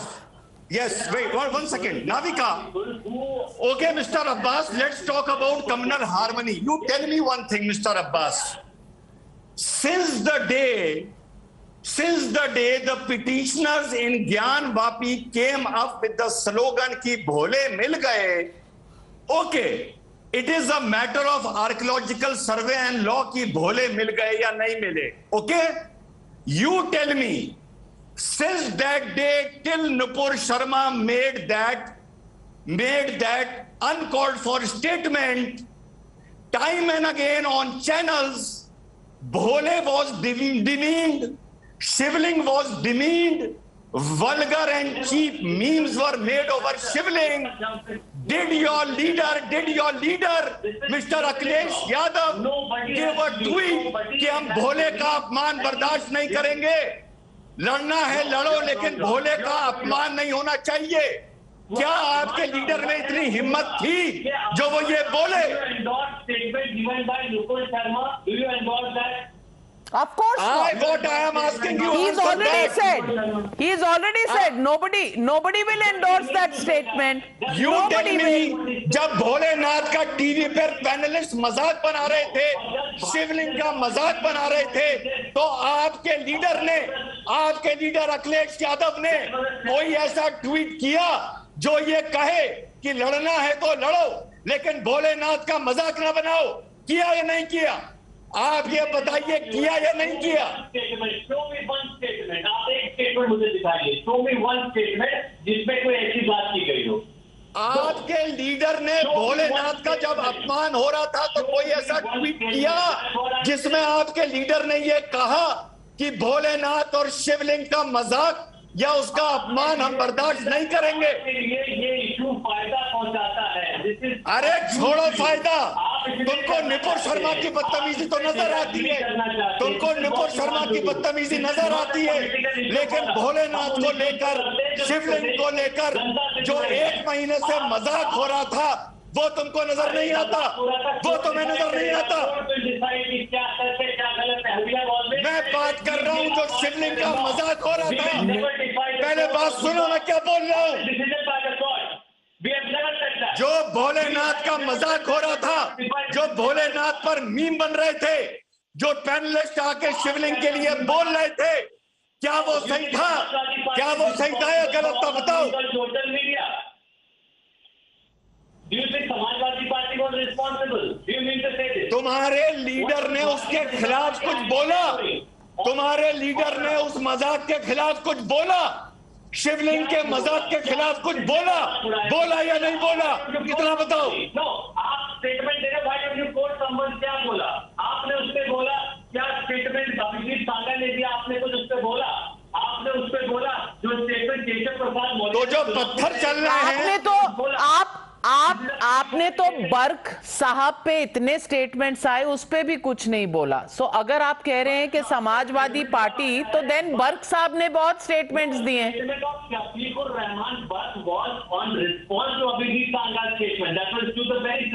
Well, I only want to say this. I only want to say this.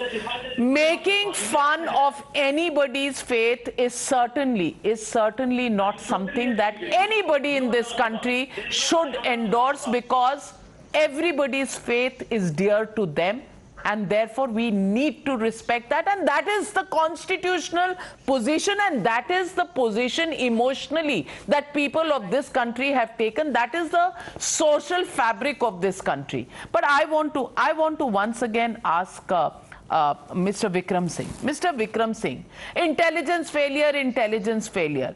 Can there be 100% intelligence that can prevent any crime in this country, any violence in this country? Number one. And number two, again the question comes, in the recent months when we've seen the targeting of Ram Navami yatras, when we've seen even these violence acts that took place during the Delhi riots, the Shaheen Bagh aftermath, and now in Uttar Pradesh and in Kanpur. I want to ask you, is there a pattern that you see as a police, experienced police officer?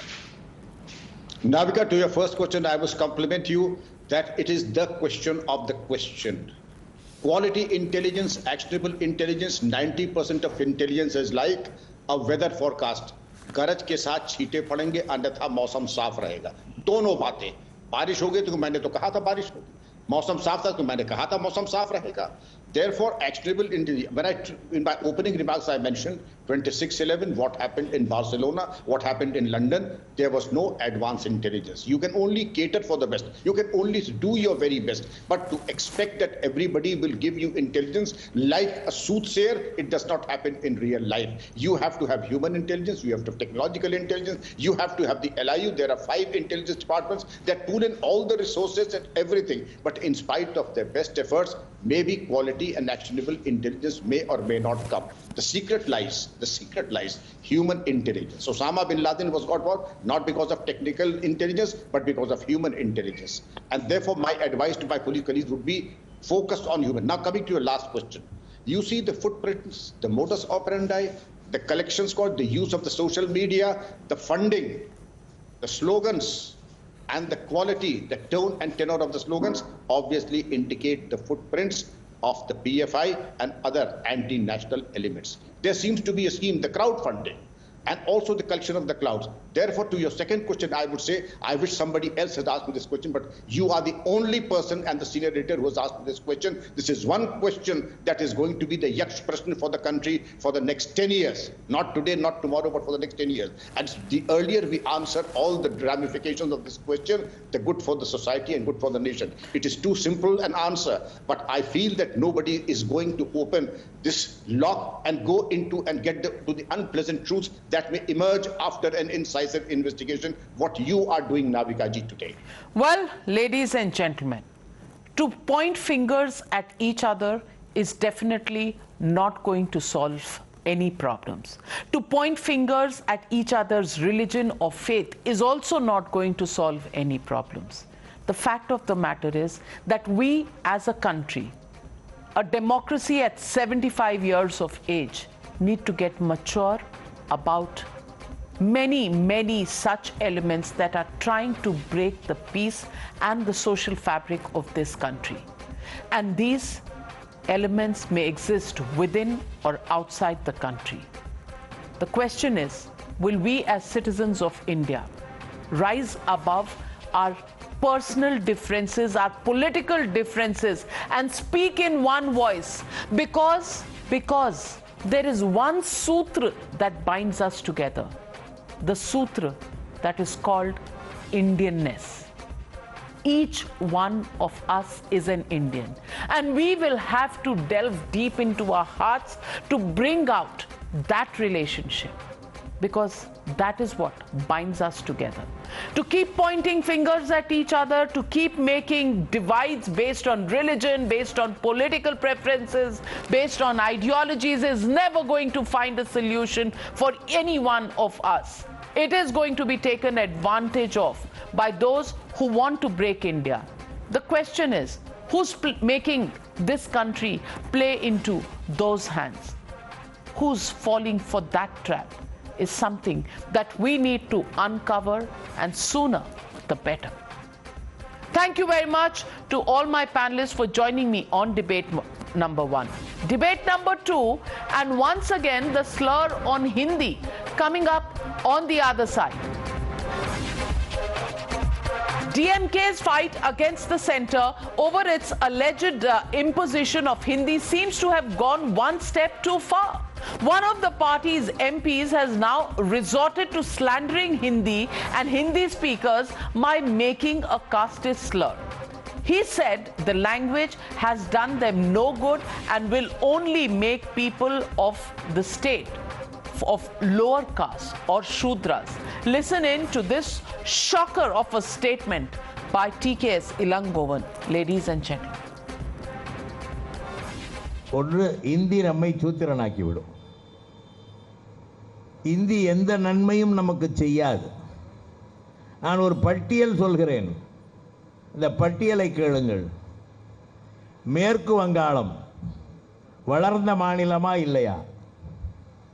அதற்கு கீழே ஒரிசா வளர்ந்த மாநிலமா இல்லையா? அதற்கு கீழே ஆந்திர பிரதேசம், தெலுங்கானா வளர்ந்த மாநிலங்களா இல்லையா? அதற்கு கீழே தமிழ்நாடு வளர்ந்த மாநிலமா இல்லையா? மேற்கே கேரளா, அதற்கு மேலே மராட்டியம், கர்நாடகம், அதற்கு மேலே மராட்டியம், அதற்கு மேலே குஜராத், அதற்கு மேலே பஞ்சாப். இவையெல்லாம் வளர்ந்த மாநிலங்களா இல்லையா? ஏன் இதை கேட்கிறேன் என்றால், இந்த மாநிலங்களில் இந்தி அந்த மக்களுடைய தாய்மொழி இல்லை. வளராத மாநிலம்னா மத்திய பிரதேசம், உத்தரப்பிரதேசம், பீகார், ராஜஸ்தான், இந்த இன்னும் இப்பொழுது புதிதாக பிரிந்த 2-3 மாநிலங்கள். எதற்கு அப்புறம் நான் இந்தியை படிக்கணும்?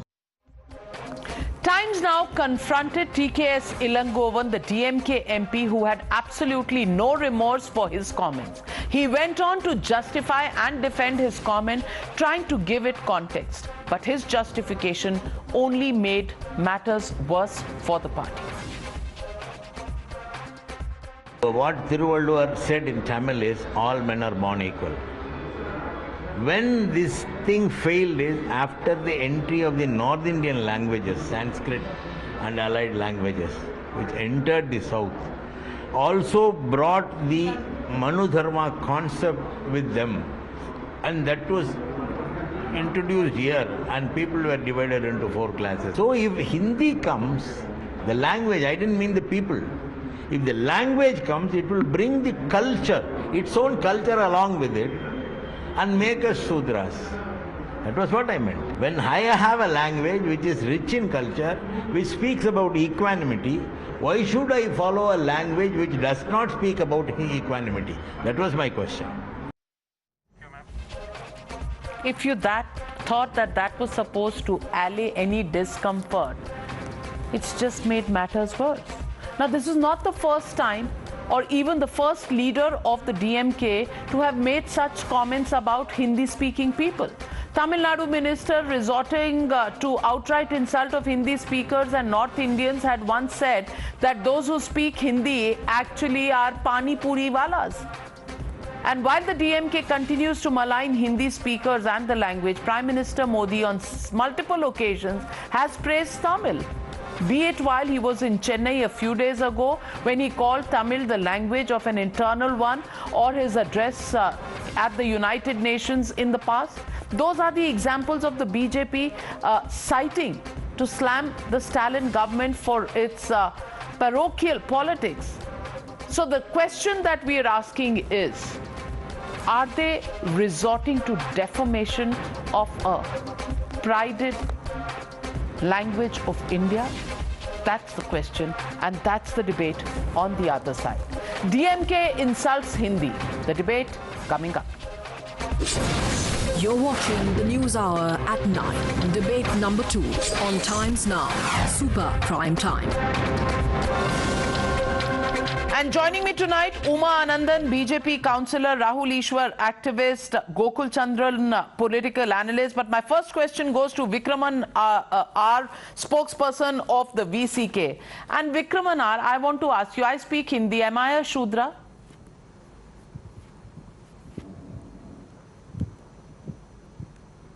I think you're on mute.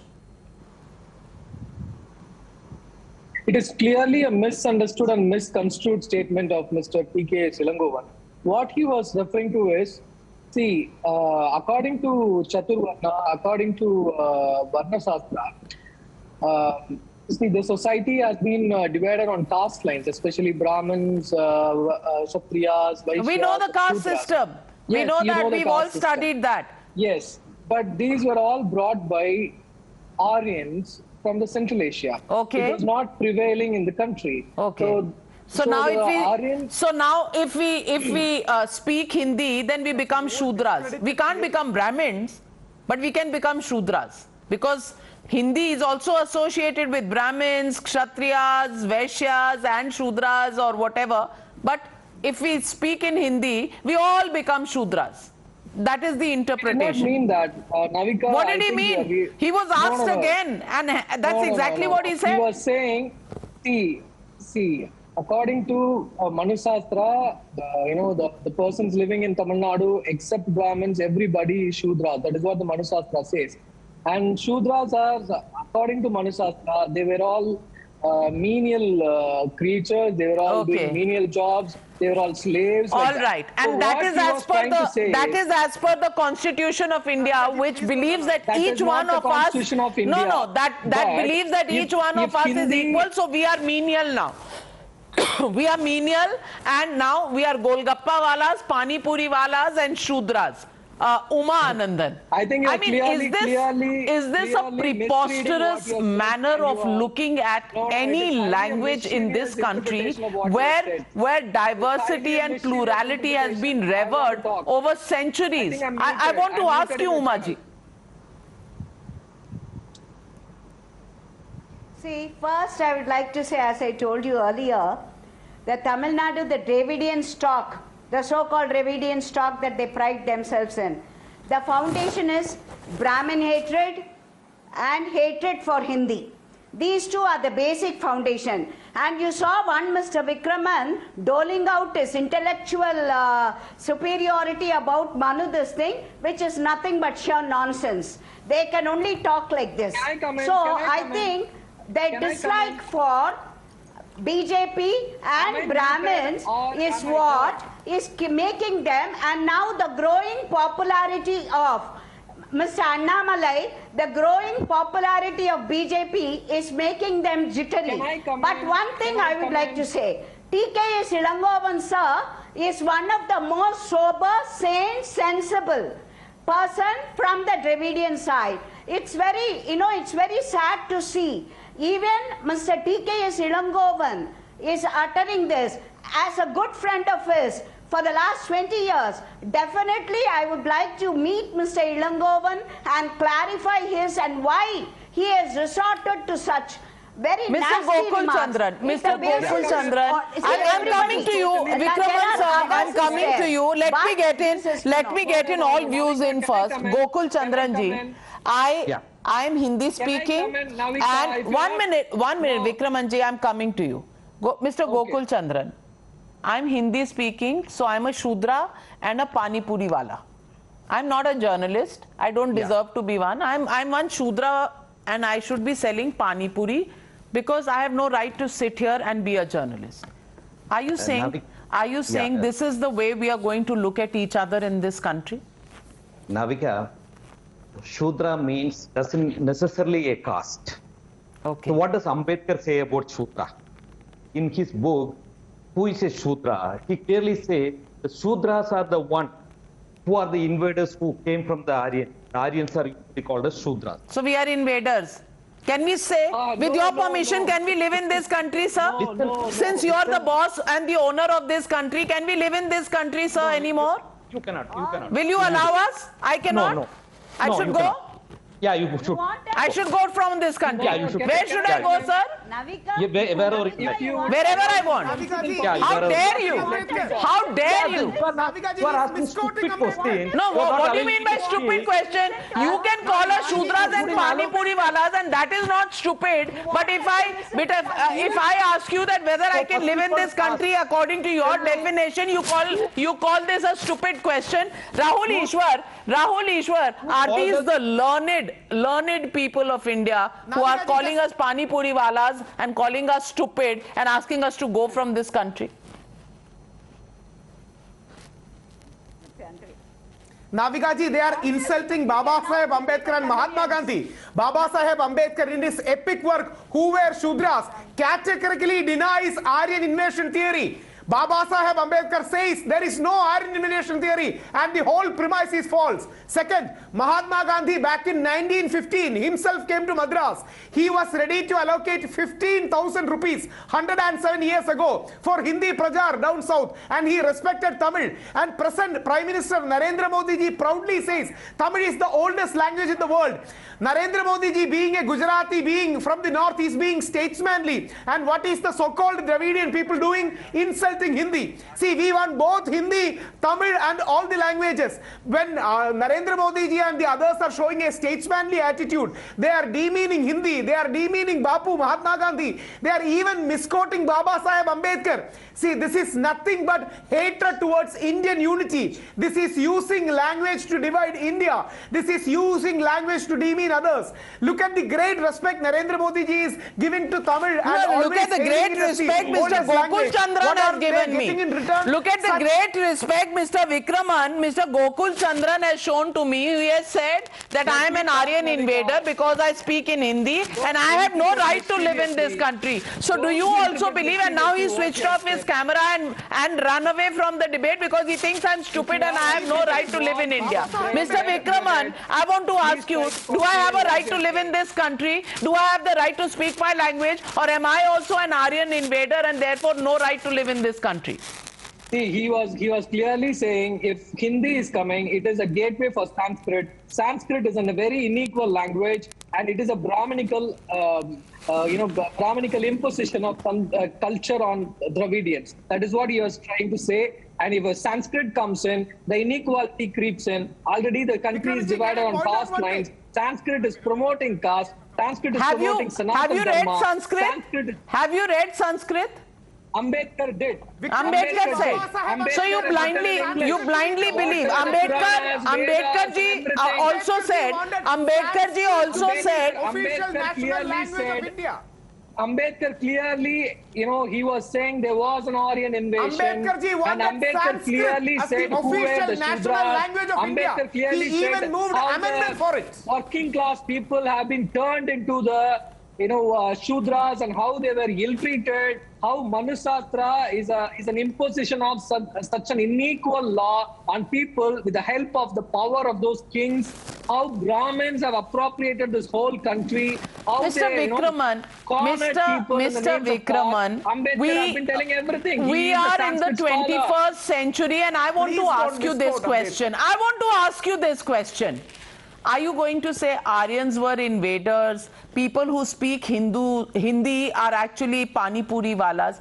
Do you think this is a retrograde way of looking at things? I'm just saying that are these statements. I don't know too much of Tamil, but I can learn 1, 2, 3, honor and moon and all. Now, I mean, I can also say my Hindi 1, 2, 3, 4 is fine. 1, 2, 3, 4. So then we should respect each other. So where is this coming from? Where is this coming from that you should not live in this country? And if you speak Hindi, then you are a Pani Puri wala. Where is this coming from, sir? Where is this coming from? How can you even think about a fellow Indian in this manner? Madam, do not impose your language on us. I'm not imposing. Nobody is imposing. I think Tamil is beautiful. I think Tamil is beautiful. I think Malayalam is beautiful. I think Telugu is beautiful. And I think Hindi is beautiful. If Hindi is beautiful, make a state for Hindi. Gujarat doesn't speak Hindi. Gujarat has Gujarati. UP has we can coexist or can't we? Can we coexist without becoming Pani Puri walas? Should I call you dosa wala? Should I call you a dosa wala? I mean, is this... No, it's not fair. It's not fair to say these things. The union government has to respect our language. Instead of spending crores and crores of money only on Hindi and Sanskrit, they should spend on all other... Sir, I agree with you. Every language should be... I agree with you. Every language should be respected. I agree with you. But can you also respect Hindi? Can you also respect Hindi? Navika ji, remember this point. English has to be replaced by Hindi. That was the whole... Rahul Ishwar, last 30 seconds to you. That was what he was... Navika ji, just remember this point. That is where Ambedkar ji proposed. Sakshal Ambedkar ji proposed Sanskrit as the official national language of India. It was the father of the constitution who proposed this. And they all wanted blend, synthesis and coming together. Have you heard anybody disrespecting Tamil from the Hindi states? I think we need to just calm down. I think in this country, the bottom line is very clear. Every single language has its own sweetness. Bengali is as sweet as Tamil. And Tamil is as sweet as Hindi, or Gujarati, or Marathi, or Telugu, or Malayalam. The question is, why are we looking down upon different languages and people who speak them?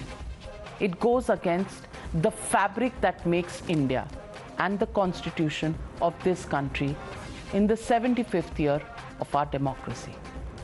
That's all there is to it. Thank you very much for joining me on the NewsHour tonight. Good night, be safe, and I'll see you tomorrow. Same time, same show, the NewsHour at 9 on Times Now.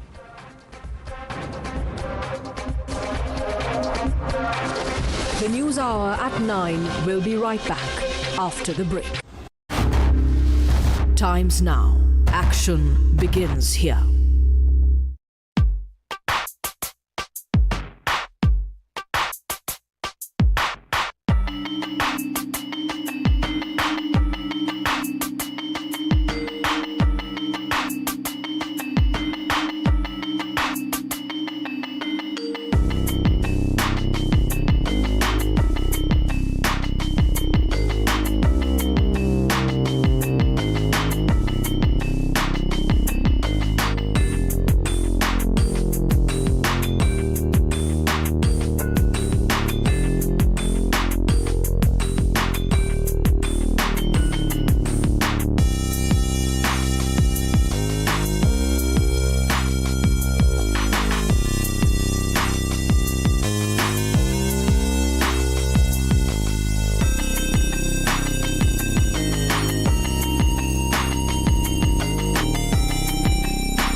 watching the News Hour at 9.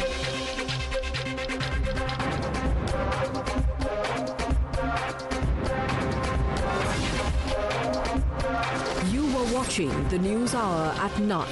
Stay tuned. Times now. Action begins here. क्या पूछूं आपसे कि आपका जो stay था Congress party में, ये short and sweet था कि हॉट एंड सावर था? जब जब राजनीति में कोई फैसले होते हैं मैडम जी, तब एक बात बहुत तय होती है कि लोगों के हित के लिए, जनता की सेवा के लिए ये फैसला होना चाहिए, और उसी को देखते हुए ये फैसला लिया गया था। लेकिन जहां गए, जिस कांग्रेस पार्टी पर भरोसा किया, उनके नेताओं पर जो भरोसा किया, उससे एक बात तो तय हो गई थी कि ना ये जन सेवा करना चाहते और ना कोई करता है उसको रोकने का काम करते हैं। जो जन सेवा करना चाहता है उसको रोक दो, हम नहीं करना चाहते तो हमारे साथ जुड़ जाओ, और ये काम हम नहीं कर सकते थे। हम आंदोलन के जरिए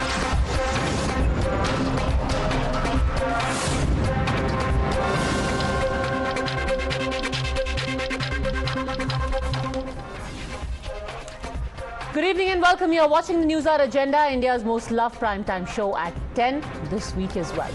I am Padmaja Joshi. There's a heated debate underway in our country over hate speech. Fair enough. Hate speech is intolerable in any society. But then, one can't have a selective approach to an issue as sensitive as this. If hurting religious feelings is an offense, then hurting all religious feelings must be an offense. One person's slander cannot be another person's satire.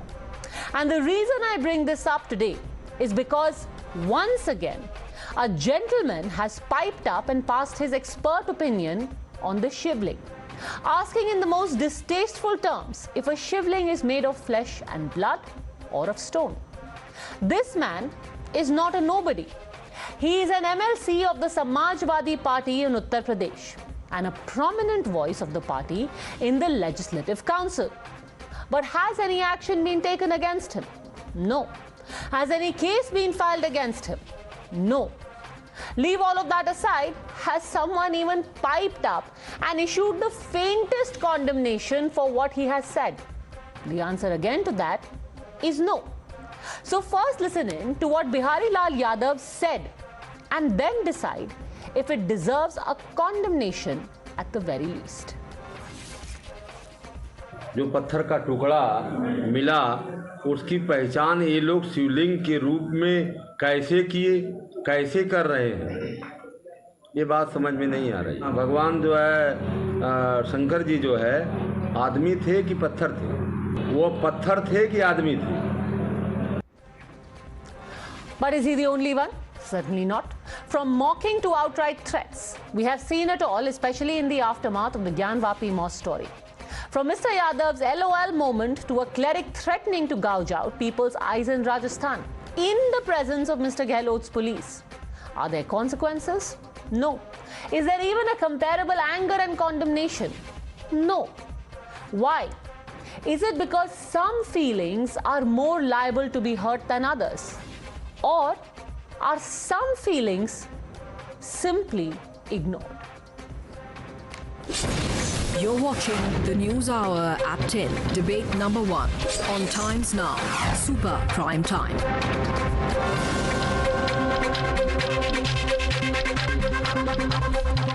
All right, joining us on the debate, Karan Verma, author, Anurag Bhadoria, National Spokesperson, Samajwadi Party, Kapil Madan, lawyer, political analyst, Syed Aslam Pasha, Spokesperson, JDS, Kuntal Krishna, political analyst. But I want to start by asking you, Harshvardhan Tripathi, you're a senior journalist. Do you find comparable, because in the last 2 months at least, there have been plenty of people who have been called out or acted against for hate speech. There's a BJP spokesperson who has been acted against as well. But similarly, there are comments made about the shivling as well. Are they both treated at par? देखिए, सबसे पहले मैं ये कहूंगा कि अच्छा है कि भारतीय जनता पार्टी ने अपने प्रवक्ताओं के ऊपर रोक लगाई, लेकिन दुर्भाग्य से ये पूरी की पूरी जो कार्रवाई है ना, ये सेकुलर टाइप की हो गई है। सेकुलर कोट अनकोट जो सेकुलर जो भारत में चलता रहा है कि आप मुस्लिम अपीजमेंट करेंगे और हिंदुओं को उनके ऊपर कोई भी टिप्पणी कर सकते हैं, उनके खिलाफ कुछ कह सकते हैं, उनको किसी भी तरह से देख सकते हैं। और अब हिंदू आराध्यों के ऊपर भी कोई भी टिप्पणी हो सकती है, कितनी भी हल्की घटिया टिप्पणी हो सकती है। लेकिन अगर आप कोई ऐसी बात भी कह दें जिसको खुद इस्लामिक प्रीचर्स भी कहते हैं, खुद उसकी चर्चा करते हैं, तो आप सीधे सीधे सर तन से जुदा के शिकार हो जाते हैं। मुझे लगता है कि ये जो सेकुलर टाइप ऑफ नैरेटिव चल रहा है, इससे बचने की जरूरत है और देश में सभी राजनीतिक पार्टियों के लिए चिंता की बात होनी चाहिए कि क्या उनके नेता, और ये पहली बार नहीं है, आप जो सपा के एमएलसी का बयान आपने दिखाया, शफीकुर रहमान बर्क, एसटी हसन और तो और खुद समाजवादी पार्टी के प्रमुख अखिलेश यादव ने क्या बयान दिया था, लाल कपड़ा कहीं भी रख दो मंदिर हो जाता है। मुझे लगता है कि जिस हल्के तरीके से हिंदुओं की भावनाओं पर हमला किया जाता है और उसके बाद ये उम्मीद की जाती है कि नहीं नहीं कोई प्रतिक्रिया नहीं होनी चाहिए, ये सबसे खतरनाक है। ऐसा क्यों है अनुराग जी? आपकी फीलिंग हर्षवर्धन त्रिपाठी की फीलिंग कुछ नहीं? देखिए, हर्षवर्धन की त्रिपाठी की फीलिंग का तो मुझे पता नहीं, उनकी फीलिंग वो सेकुलर की डेफिनेशन पता नहीं किस किताब से पढ़ के आए हैं कि दे रहे हैं कि सेकुलर की डेफिनेशन का मतलब होता है कि आप यहाँ पे माइनॉरिटी अपीजमेंट कीजिए। ऐसा नहीं है। सेकुलर की डेफिनेशन होती है कि हमारे अगर सनातन धर्म की बात करेंगे तो अगर उसमें कहते हैं कि सबको समान अधिकार, सबको सम्मान और घृणा से हमें दूर रहना चाहिए, नफरत से दूर रहना चाहिए, समाज के अंदर सबको समान भाव से देखना चाहिए। और सेकुलर का मतलब भी यही होता है कि हमें सबका सम्मान करना चाहिए, सबका आदर करना चाहिए, चाहे कोई भी व्यक्ति किसी भी जात धर्म का हो और किसी भी समाज से आता हो, हमें उसका सम्मान और उसके अधिकार की बात करनी चाहिए। ये सेकुलर का मतलब होता है। अब उनका मतलब राजनीतिक अलग होगा, वो मैं उसमें नहीं जाना चाहता कि उनका मतलब क्या है। दूसरा, आपने बोला कि इन्होंने बोला कि समाजवादी पार्टी के राष्ट्रीय अध्यक्ष जी कहते हैं कि कहीं भी कपड़ा रख दो। पहले उन्होंने तो ऐसा बोला नहीं कि कहीं भी कपड़ा रख दो, तो पहले स्टेटमेंट सुन लीजिए। उन्होंने बोला कि पीपल के पेड़ के नीचे अगर हम पत्थर रखते हैं और आस्था होती है तो वही भगवान हो जाता है। क्या वासुदेव ने गीता में नहीं कहा कि मुझे अगर खोजना है पेड़ों में तो पीपल में खोज लेना, अगर मुझे नदी में खोजना है तो गंगा में खोज लेना, अगर पहाड़ में खोजना है तो हमें हिमालय में खोज लेना। अरे हम तो बरगद के पेड़ को और बेल को भी शिव जी मानते हैं। हम तो हमारे घरों में तुलसी होता है, तुलसी का पेड़ लगा के उसके चारों तरफ चक्कर काट के उसको ही भगवान मान लेते हैं। हम लोग आस्था में जीने वाले लोग हैं। आस्था से अगर ये बात आपने बहुत सुंदर कही, क्योंकि शफीउर रहमान बर्क तो ज्ञानवापी के अंदर के शिवलिंग को भी शिवलिंग नहीं मान रहे। आप तो बरगद के पेड़ के नीचे भगवान ढूंढ रहे हैं और भगवान पा रहे हैं। आपको अपने इष्ट हर जगह दिख रहे हैं अनुराग जी, पर शफीउर रहमान बर्क जो कि आपके सांसद हैं, उनको तो ज्ञानवापी के अंदर भी नहीं दिख रहे शिवलिंग। मैंने आपसे क्या बोला? यही तो समझ का फर्क है। मैंने क्या बोला? आप अपने सांसद की समझ पर प्रश्न चिन्ह लगा रहे हैं। प्रभु, वही तो मैं दिक्कत है कि आपको टारगेटेड बातें करनी है ना। मैं कह रहा हूं आप इसको इस तरह से सोचिए कि कण कण में प्रभु है। इसलिए प्रभु को खोजने के लिए आपको जरूरत नहीं, आप आंख बंद कीजिए, आराधना कीजिए प्रभु की। पर सर, जिस कण में आप प्रभु देख रहे हैं उस पर तो खुद आपके एमएलसी जो हैं वो कह रहे हैं कि हाड़ मास का होता है या पत्थर। आप कण में प्रभु देख रहे हैं, वो उनको प्रभु पत्थर दिख रहा है। फर्क ये है, इसीलिए तो पूछ रहे हैं आपसे। अनुराग जी, आपने शुरुआत में जो सेक्युलरिज्म की डेफिनेशन दी, बड़ी अच्छी डेफिनेशन दी, उसमें दो शब्द आई विल हाईलाइट। अब आप मेरे को बोलने नहीं देंगे, अब आप बोलने ही नहीं देंगे, क्योंकि अनुराग जी ये आपकी स्पेशल स्किल है। The moment you find that there is any scope of being cornered, आप मुझे बोलने ही नहीं देंगे। आप सुन रहे थे, हमने बोलना शुरू किया तो आपने बोलना शुरू कर दिया। सर, आपने बोला ही बोला, 2 मिनट आपने इतना बोला कि किसी और को बोलने का मौका नहीं मिला। पर मैं फिर भी I will stop you again and I will point out 2 words. आपने सेक्युलरिज्म की बड़ी अच्छी डेफिनेशन दी और फिर हर्षवर्धन जी रिस्पॉन्ड करेंगे। समान, सम्मान। यहां पर ना समानता है ना सम्मान है। एक जगह आप कह रहे हैं कि ऐसे कैसे बोल दिया उसने, उसको तो आप National Security Act, IPC, CRPC, Ranbir Penal Code, Patriot Act, पूरी दुनिया के लॉज लगा दो उस पे। दूसरी तरफ एक एमएलसी हल्के में बोल के निकल लेते हैं कि भाई ये तो पत्थर है, इसमें कहां से आपको शिवलिंग दिखा दिया। सब ठहाके मार के हंस रहे हैं। आपने तो बाकी छोड़िए, सम्मान छोड़िए, आप में से किसी ने भी एक ट्वीट करके भी बोला कि ये बेहद निंदनीय है। जो हमारे एमएलसी बोल रहे हैं? एक भी आदमी, एक आदमी का नाम बता दीजिए। सुनिए तो। अच्छा सुनिए जरा सुनवा दीजिए क्या बोला है। चलिए सुनवाते हैं, सुन ले। चलिए दोबारा सुनवाते हैं। बाय द वे फिर मैं जवाब दूंगा। हाँ चलिए सुनिए, जवाब दूंगा। हाँ बिल्कुल आप जवाब दीजिएगा, पहले सुनते हैं क्या बोला उन्होंने, सुनिए।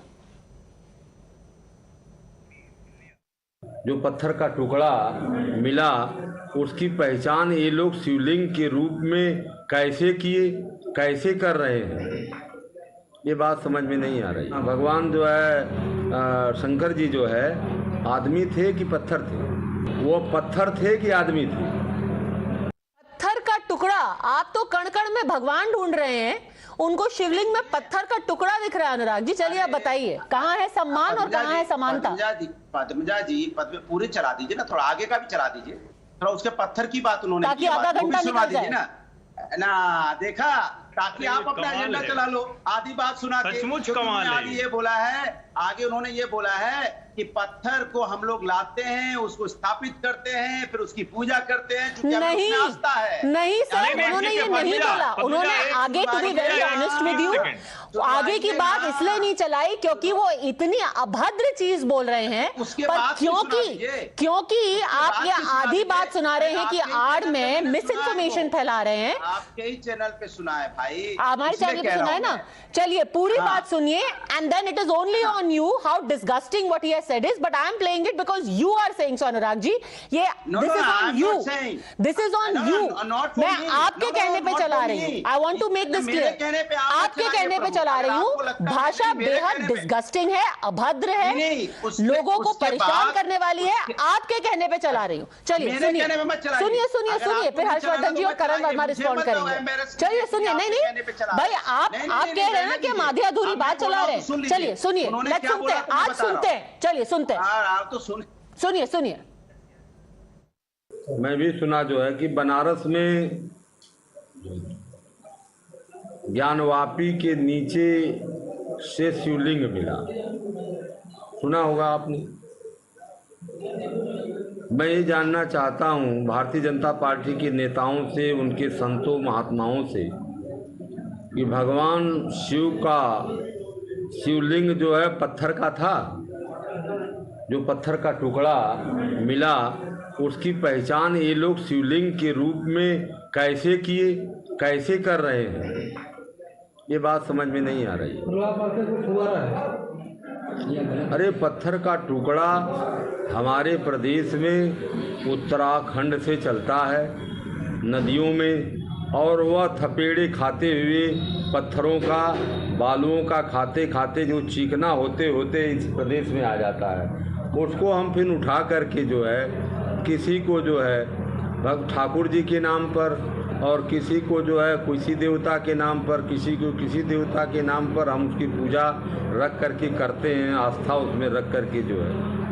ये आप हमको बता दीजिए जो है कि उस शिवलिंग की पहचान, कौन शिवलिंग देखा था जिससे वो पहचान कर ले रहा है। मतलब आप मानते हैं वो फुगारा है, शिवलिंग नहीं मानते उसको?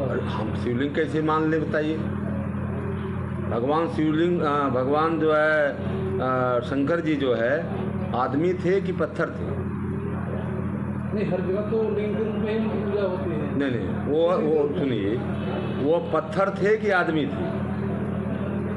तो आदमी का जो है लिंग जो है चमड़े और हड्डी का होगा जो है कि पत्थर का होगा जो है, ये बताइए।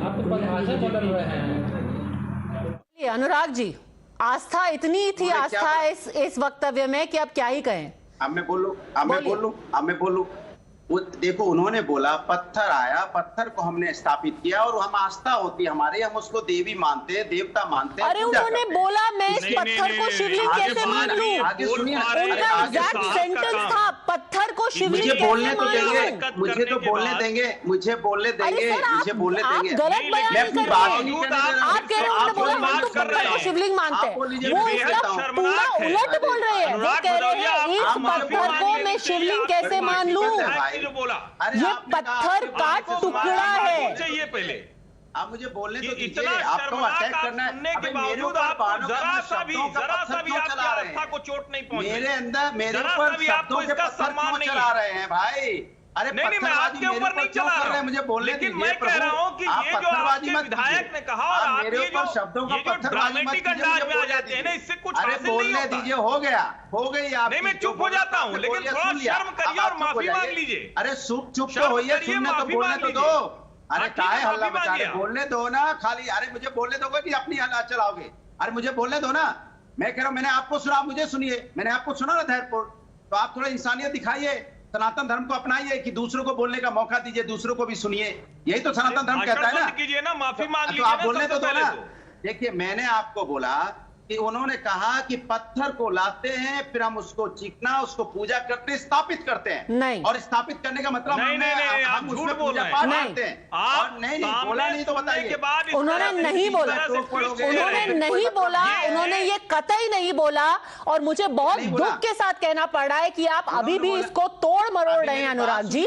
बात बहुत सच है कि उन्होंने एक बहुत ही घिनौनी भाषा का प्रयोग किया। And the last part where he said, and that is my point Kapil Madan, that कोई आदमी जो कि सिटिंग एमएलसी है वो ये बोल के निकल जाता है कि भाई वो आदमी थे या पत्थर।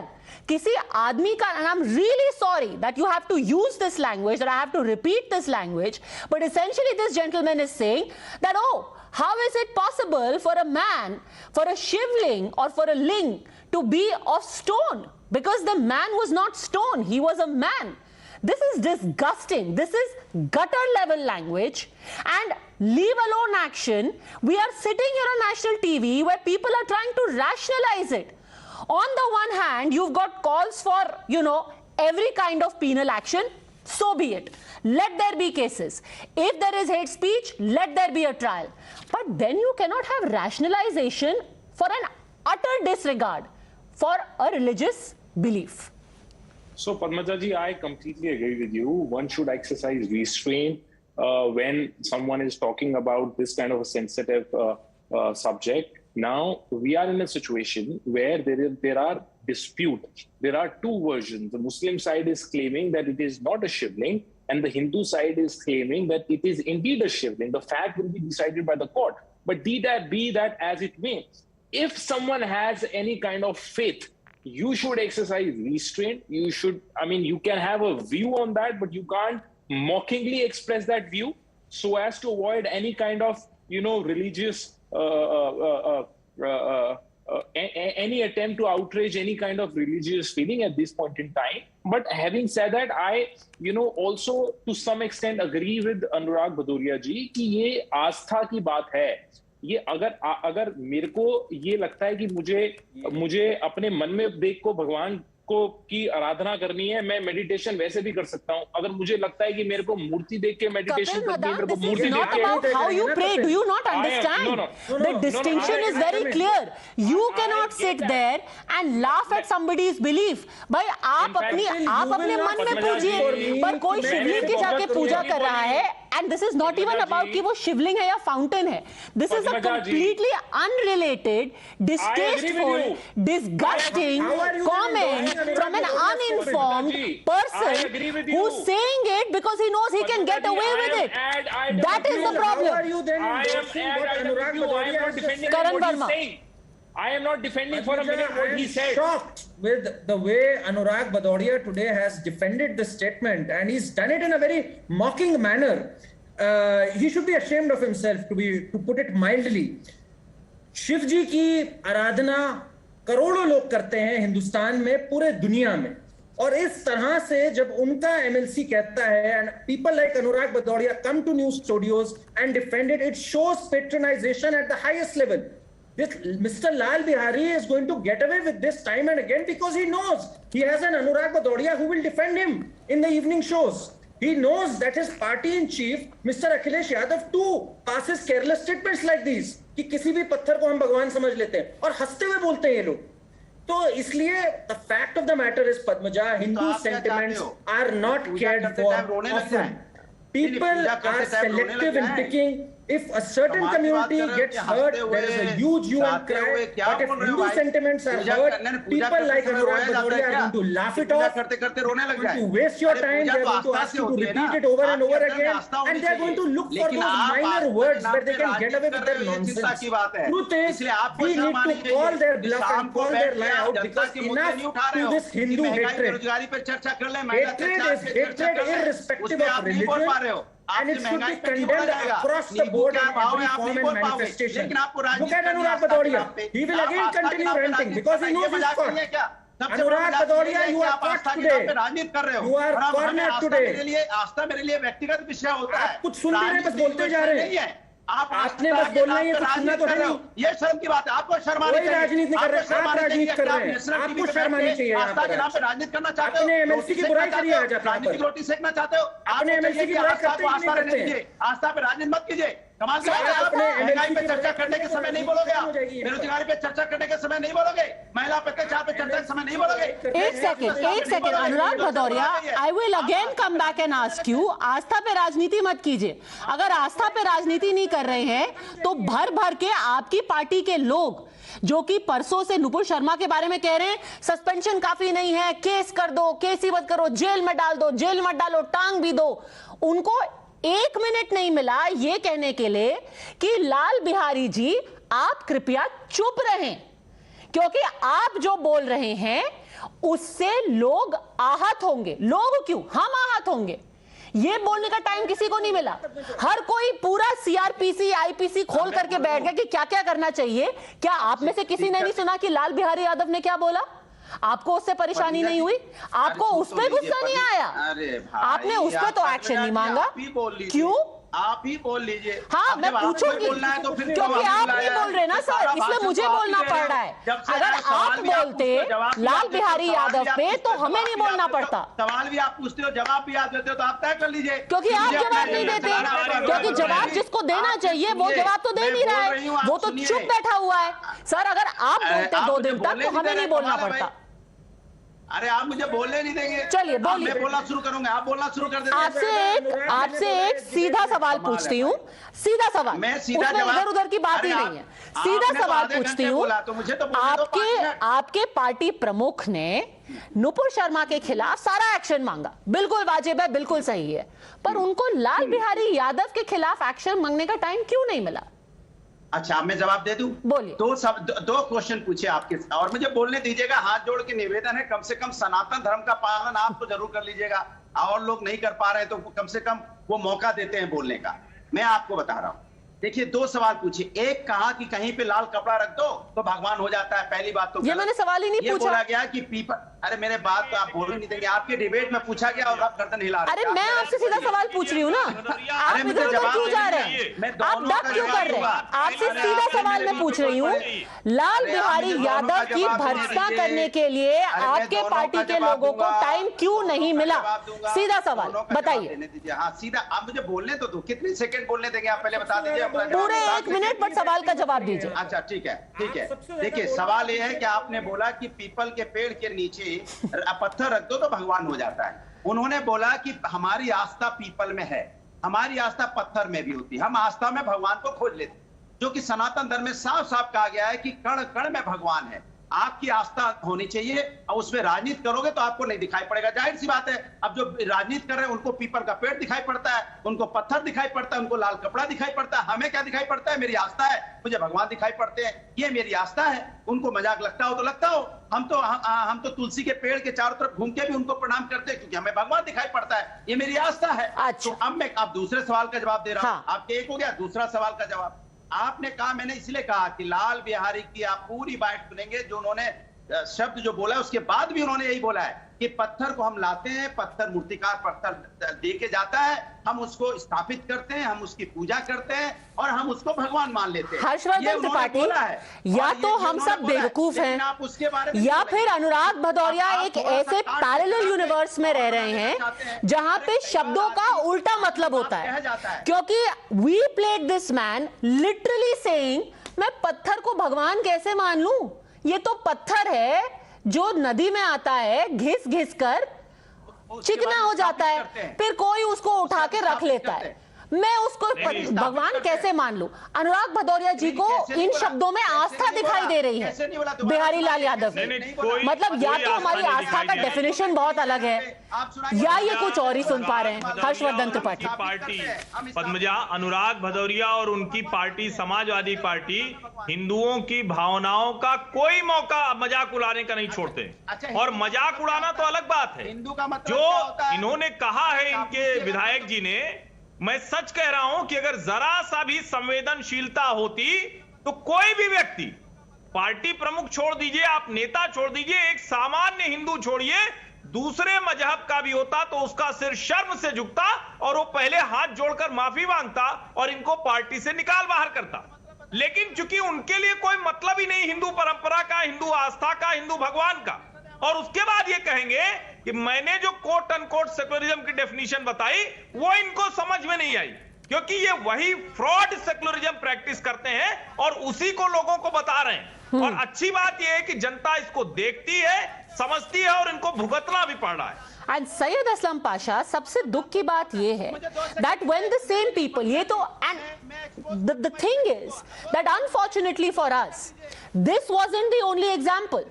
In the last 1 month, we had one professor who was arrested, Professor Ratan Lal of Delhi University, for making another distasteful joke.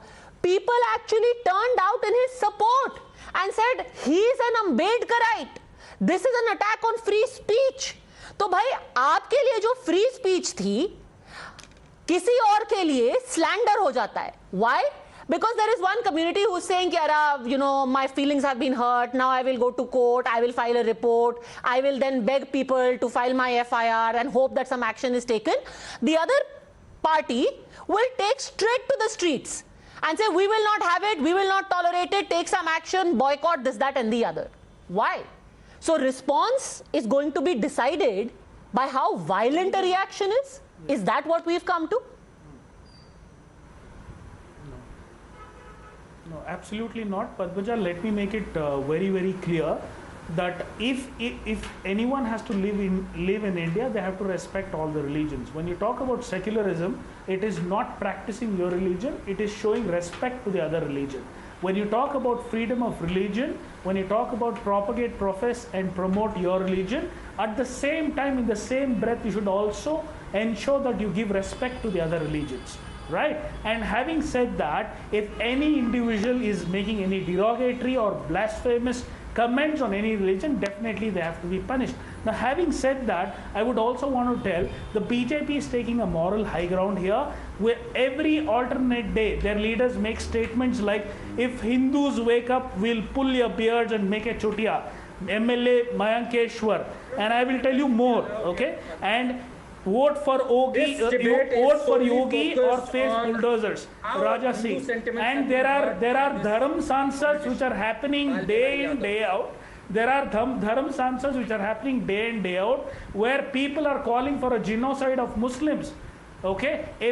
Let me make it very clear to all of our panelists and all the viewers of Times Now, if anyone has to live in India, we need to promote brotherhood. We need to promote coexistence. We need to respect all religions. That is true. Where is the difference in opinion on that? There is no difference in opinion, sir. And again, I pick on your this thing. All the people that you have named, please go ahead and file FIRs. Anyone promoting hate, please put them behind bars. Yes. But yes, you do not see, while you sit here and say that people should be condemned in the same fashion. Let me quote to you 5 examples. All right. And this is just a dipstick survey I did, going and checking the chiefs of every party. All right. Akhilesh Yadav wanted action against Nupur Sharma, said nothing about any of the jokes that have been made on the Shivling. AIMIM wanted action against Nupur Sharma, said nothing about what has been said about the Shivling. Mahua Moitra Trinamool Congress herself tweeted a joke about the Shivling and about how there would be excavation at the Baba Atomic Research Center. TMC has condemned what Nupur Sharma said, did not have a word to say about what their own member of parliament has tweeted, and has, by the way, still not removed. Where is this equal condemnation and equal respect we're talking about, sir? This is nothing more than a homily. These are platitudes. Padmaja, सब समान नहीं हैं. Right. Padmaja, I want to make a very clear statement with respect to our party. When it comes to our party, when the matter is sub judice for the Gyan Vyapi Masjid, we have never made a comment of the object which is found or what they are saying about it. The matter is sub judice, let the court decide. And no one has the right to make any derogatory comments or any derogatory or defamatory statements against any religion. The point is very clear. Having said that, but at the same time, when Dharam Sansans are happening and the genocide calls are being taken, what has the BJP done? Filed a case and arrested those people, as they should. A fair trial. Every day you sit. Why don't you do that? Why don't you do that? Why don't I do that? Do what? Mr. Bihari, why don't you do that? I have made absolutely no bones about the fact that Yati Narasimha Nand and people like him should be in jail, and they have gone to jail. Where do I hold a brief for people like that? But you cannot, on the one hand, say that this is unacceptable. Let Karan Verma respond to you. You cannot say this is unacceptable, and on the other hand, treat it as, oh, this is just a joke. It was said in a lighter vein. Sent to me on WhatsApp. Boss, there are things that people have put out, sent to them on WhatsApp, for which they have been jailed. But you cannot just tweet a meme. Actually, you can and get away with it and say, oh, this was just sent to me on WhatsApp. It's meme. It's so funny. LOL. That is the problem, sir. Karan Verma. Padmaja, this has happened time and again. Right from the time Akbaruddin Owaisi made those inflammatory remarks 8 years back. Right from the time when Varis Pathan had to apologize after saying Ganpati Bappa Moria. Can you imagine apologizing after that? So the fact is, all these political parties have picked up on Hindus because Hindus are a tolerant community. I say this again, all hate speech should be condemned across the board, but there should be no selective cherry picking. If Hindus are going to be targeted, they are also going to feel offended. Their feelings also matter. And then there'll be a vicious cycle to it. We want to end this vicious cycle. So let the party chiefs, let people like Anurag Badodia come up and criticize their MLCs rather than taking their sides and mockingly trying to find a way out of their arguments. And you know, it goes beyond just mocking. Kuntal Krishna, a man in Bundi, a supposed cleric, sits there and makes an open threat. We are angry about slander. Here is a man who's sitting and making an open threat saying we are going to cut off the tongues, we are going to chop off the hands, and we are going to gouge out the eyes of anyone who will make a derogatory statement. Has he been arrested? No. More anger about what somebody says on a TV debate than an actual threat to people's lives and limb. Why?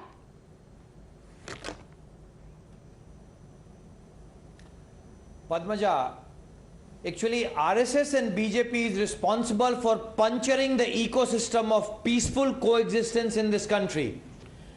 The ecosystem of inclusiveness in this country, ecosystem of democratic development in this country. And now BJP is just using these things to gain politically, just to be in power. They are vitiating, they have vitiated the environment in this country. What we saw about Nupur and Jindal is the burnt which BJP faced because of the fire which they lit by itself. So, Padmaja, now this country has reached a position, and this particular establishment is responsible for this. Now, this country is not that inclusive country. This country has become exclusive. So, this is what we are seeing now. But Padmaja, I was listening, and just let me make one more point. I was listening to Mr. Harshvardhan's secular definition, and Mr. Harshvardhan's secular definition of his secularism is also the reflection how the BJP and Sangh has communalized and vitiated even the finest minds of this country. Okay. So we have to face the burn. This poor man in Bundi, Harshvardhan Tripathi, वो बैठे थे, वो अपना काम कर रहे थे, अचानक बीजेपी आरएसएस आई और उन्होंने ऐसी नफरत फैलाई कि उन्होंने कहा मेरे पास कोई चारा नहीं रह गया है, I must issue a call to behead people and chop off their tongues because RSS is just forcing me to do this.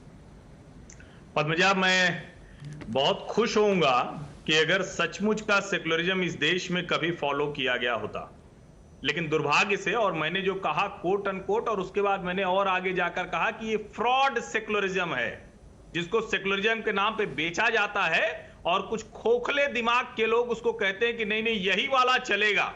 कितना चलेगा? हिंदू धर्म को, हिंदू आराध्य को आप गाली दे सकते हैं, उसके लिए संघ भाजपा जिम्मेदार है। कोई कहता है हम सर तन से जुदा कर देंगे, 1 करोड़ की कीमत रख देता है। AIMIM, कांग्रेस, समाजवादी पार्टी के जुड़े हुए नेता गंदी से गंदी टिप्पणियां करते हैं। एक प्रोफेसर दिल्ली विश्वविद्यालय का वो घटिया टिप्पणी करता है और उसके बाद जेल से छूट जाता है और कहा यह जाता है कि देखिए कितनी बड़ी जीत हुई, हम तो बहुत बड़ी जीत हासिल करके जा रहे हैं। ये सेकुलरिज्म है। सेकुलरिज्म ये है कि एक आदमी जो समाजवादी पार्टी, मुख्य विपक्षी पार्टी का विधायक है, और वो इस तरह से जो टिप्पणी कर रहा है, हम लोग उसको सुनते हुए भी अंदर से बहुत बुरा लग रहा है। मुझे लगा कि जाते जाते ही सही अनुराग भदौरिया माफी मांग कर जाएंगे, और अगर माफी मांग कर नहीं जाएंगे अनुराग माना जाएगा कि समाजवादी पार्टी यही करना चाहती है। देखिए, अरे हो गई चापलूसी, आप बोलने दो मुझे, इतनी चापलूसी कहां कर नहीं, ये सही नहीं है। जरूरत अनुराग भदौरिया को है क्योंकि टिकट चाहिए, टिकट नहीं मिला, नेतागिरी करनी है, हारे हुए हो। इस आदमी को, मूर्ख को ये नहीं पता है टिकट मिला कि नहीं त्रिपाठी को किसी की चापलूसी नहीं करनी। अच्छा चुप हो जाओ, व्यक्तिगत हमले से चुप हो गए हो तो चुप हो जाओ। व्यक्तिगत हमले का ये बताइए, हो गए, लेकिन व्यक्तिगत हमला मत करना, नहीं तो मुझे भी आता है। के बारे में चलो बात कर ले, चलिए हिंदू धर्म के बारे में बात करते हो, उपनिषद पुराण के बारे में बात करते हो। के बारे में बात करना, पहले माफी मांगो, उसके बाद बात करो। अरे छोड़ो, पहले करने के लायक के बारे में नहीं पता, पुराण के बारे में माफी मांगिए। अच्छा बता, वैदिक शास्त्र कितने हमारे वैदिक शास्त्र कितने हैं? आपको वैदिक शास्त्रों के बारे में नहीं पता। आपको इतना भी बुरा नहीं लगा किताब है जिसमें सनातन धर्म को ज्यादा हिंदू धर्म को माना गया है? कौन सी बुक है हमारी? अच्छा, 2 इतिहास का नाम बता दो हमारे। कोई बुक नहीं है, शास्त्र के 2 इतिहास का नाम बता दो। सबको बहुत बक रहे हो, लेकिन हमारे पता नहीं। रामायण और महाभारत हमारे 2 वैदिक शास्त्र हैं जिसको इतिहास बोला जाता है। इतना भी नहीं पता, कहानी दुनिया भर की विधायक कह रहे हैं। वही मानते हो। पहले हिंदू धर्म पढ़ तो लो, पढ़ के आओ, फिर बात करना मुझसे।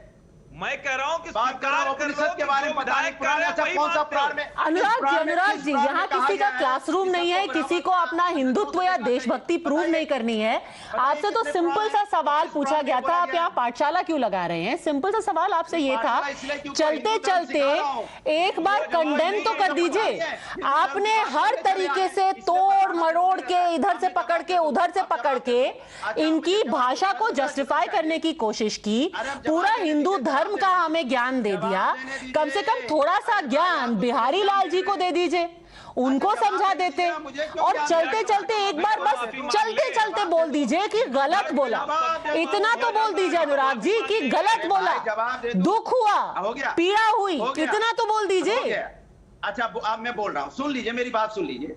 मैं पूछना चाहता हूं, ये कौन सा जैन को पीट के जब मध्य प्रदेश में उसको मुस्लिम समझ के मार डाला था, कौन लोग थे वो? कौन लोग थे? पद्मजा जी हिम्मत है तो बोलिए। आप वो आदमी जेल में है, जैन को पीट के मार डाला, जेल में होना चाहिए। पर इसका मतलब ये नहीं है कि ये आदमी कुछ भी बोल के निकल लेंगे, और ये निकलेंगे क्योंकि पिछले 32 मिनट से आपसे एक बार नहीं बोला गया अनुराग जी कि गलत बोला। क्योंकि आप नहीं बोल सकते, एक्शन छोड़िए, आपके मुंह से एक बार गलत नहीं निकला। दिक्कत तो ये है, दिक्कत ये है कि 32 मिनट आपने अपनी इतनी एनर्जी बेवजह खर्च की एक आदमी की हेट स्पीच को जस्टिफाई करने के लिए। क्यों?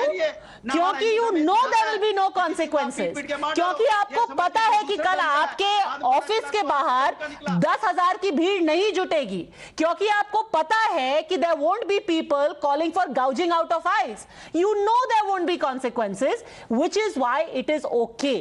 And the simple point always remains, please have the same standards applied to everyone. Because like Anurag Bhadoria very wisely said in the beginning, secularism का मतलब होता है कि आप सम्मान दें और समान तरीके से हर किसी की भावनाओं और रिलीजन को सम्मान दें. If you don't do that, there will be a hurt that will build up over time. Thanks very much, all gentlemen, for joining me.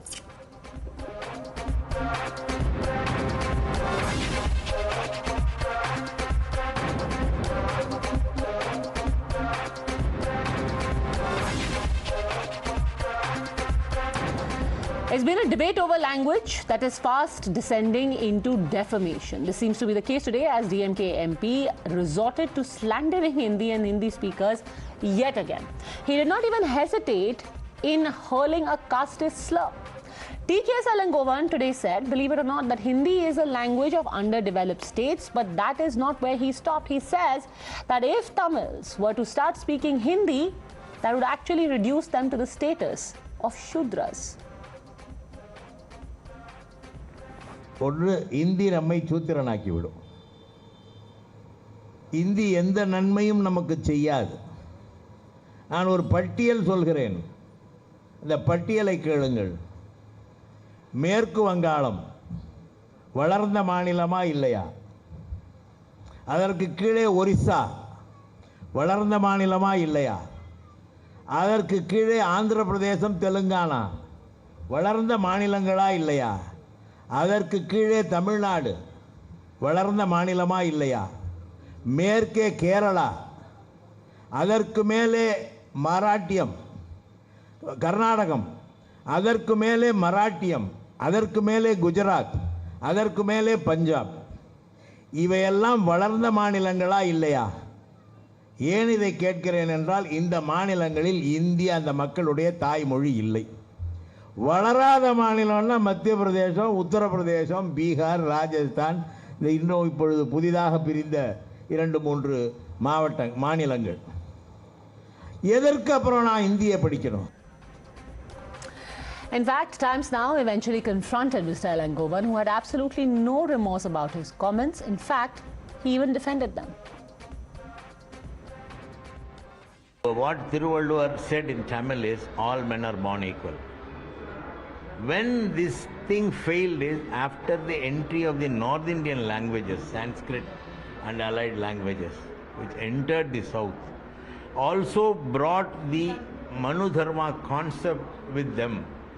And that was introduced here, and people were divided into 4 classes. So if Hindi comes, the language, I didn't mean the people. If the language comes, it will bring the culture, its own culture along with it, and make us Shudras.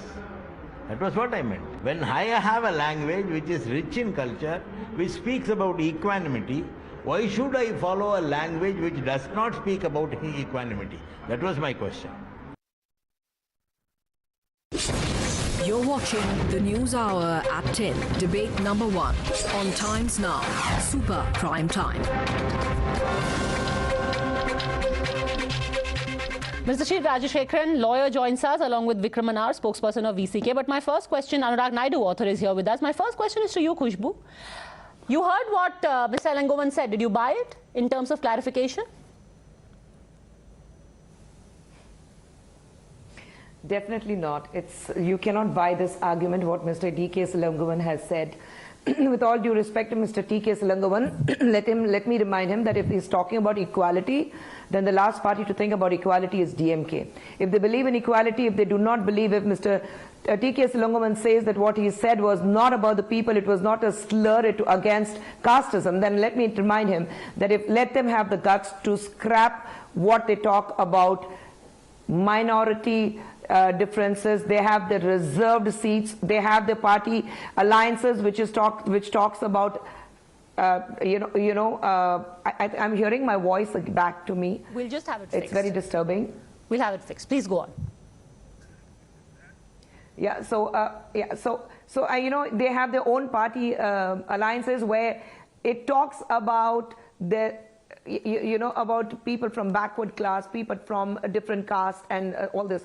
And even when you look at the party leaders they choose in every state, even when at the times of election, it is about the caste, it's about the community. If they belong to the same community from that area, that is how they choose the religion, the caste, the community. Everything comes in when they're choosing people during election times. So what are they trying to tell us? That they believe in equality?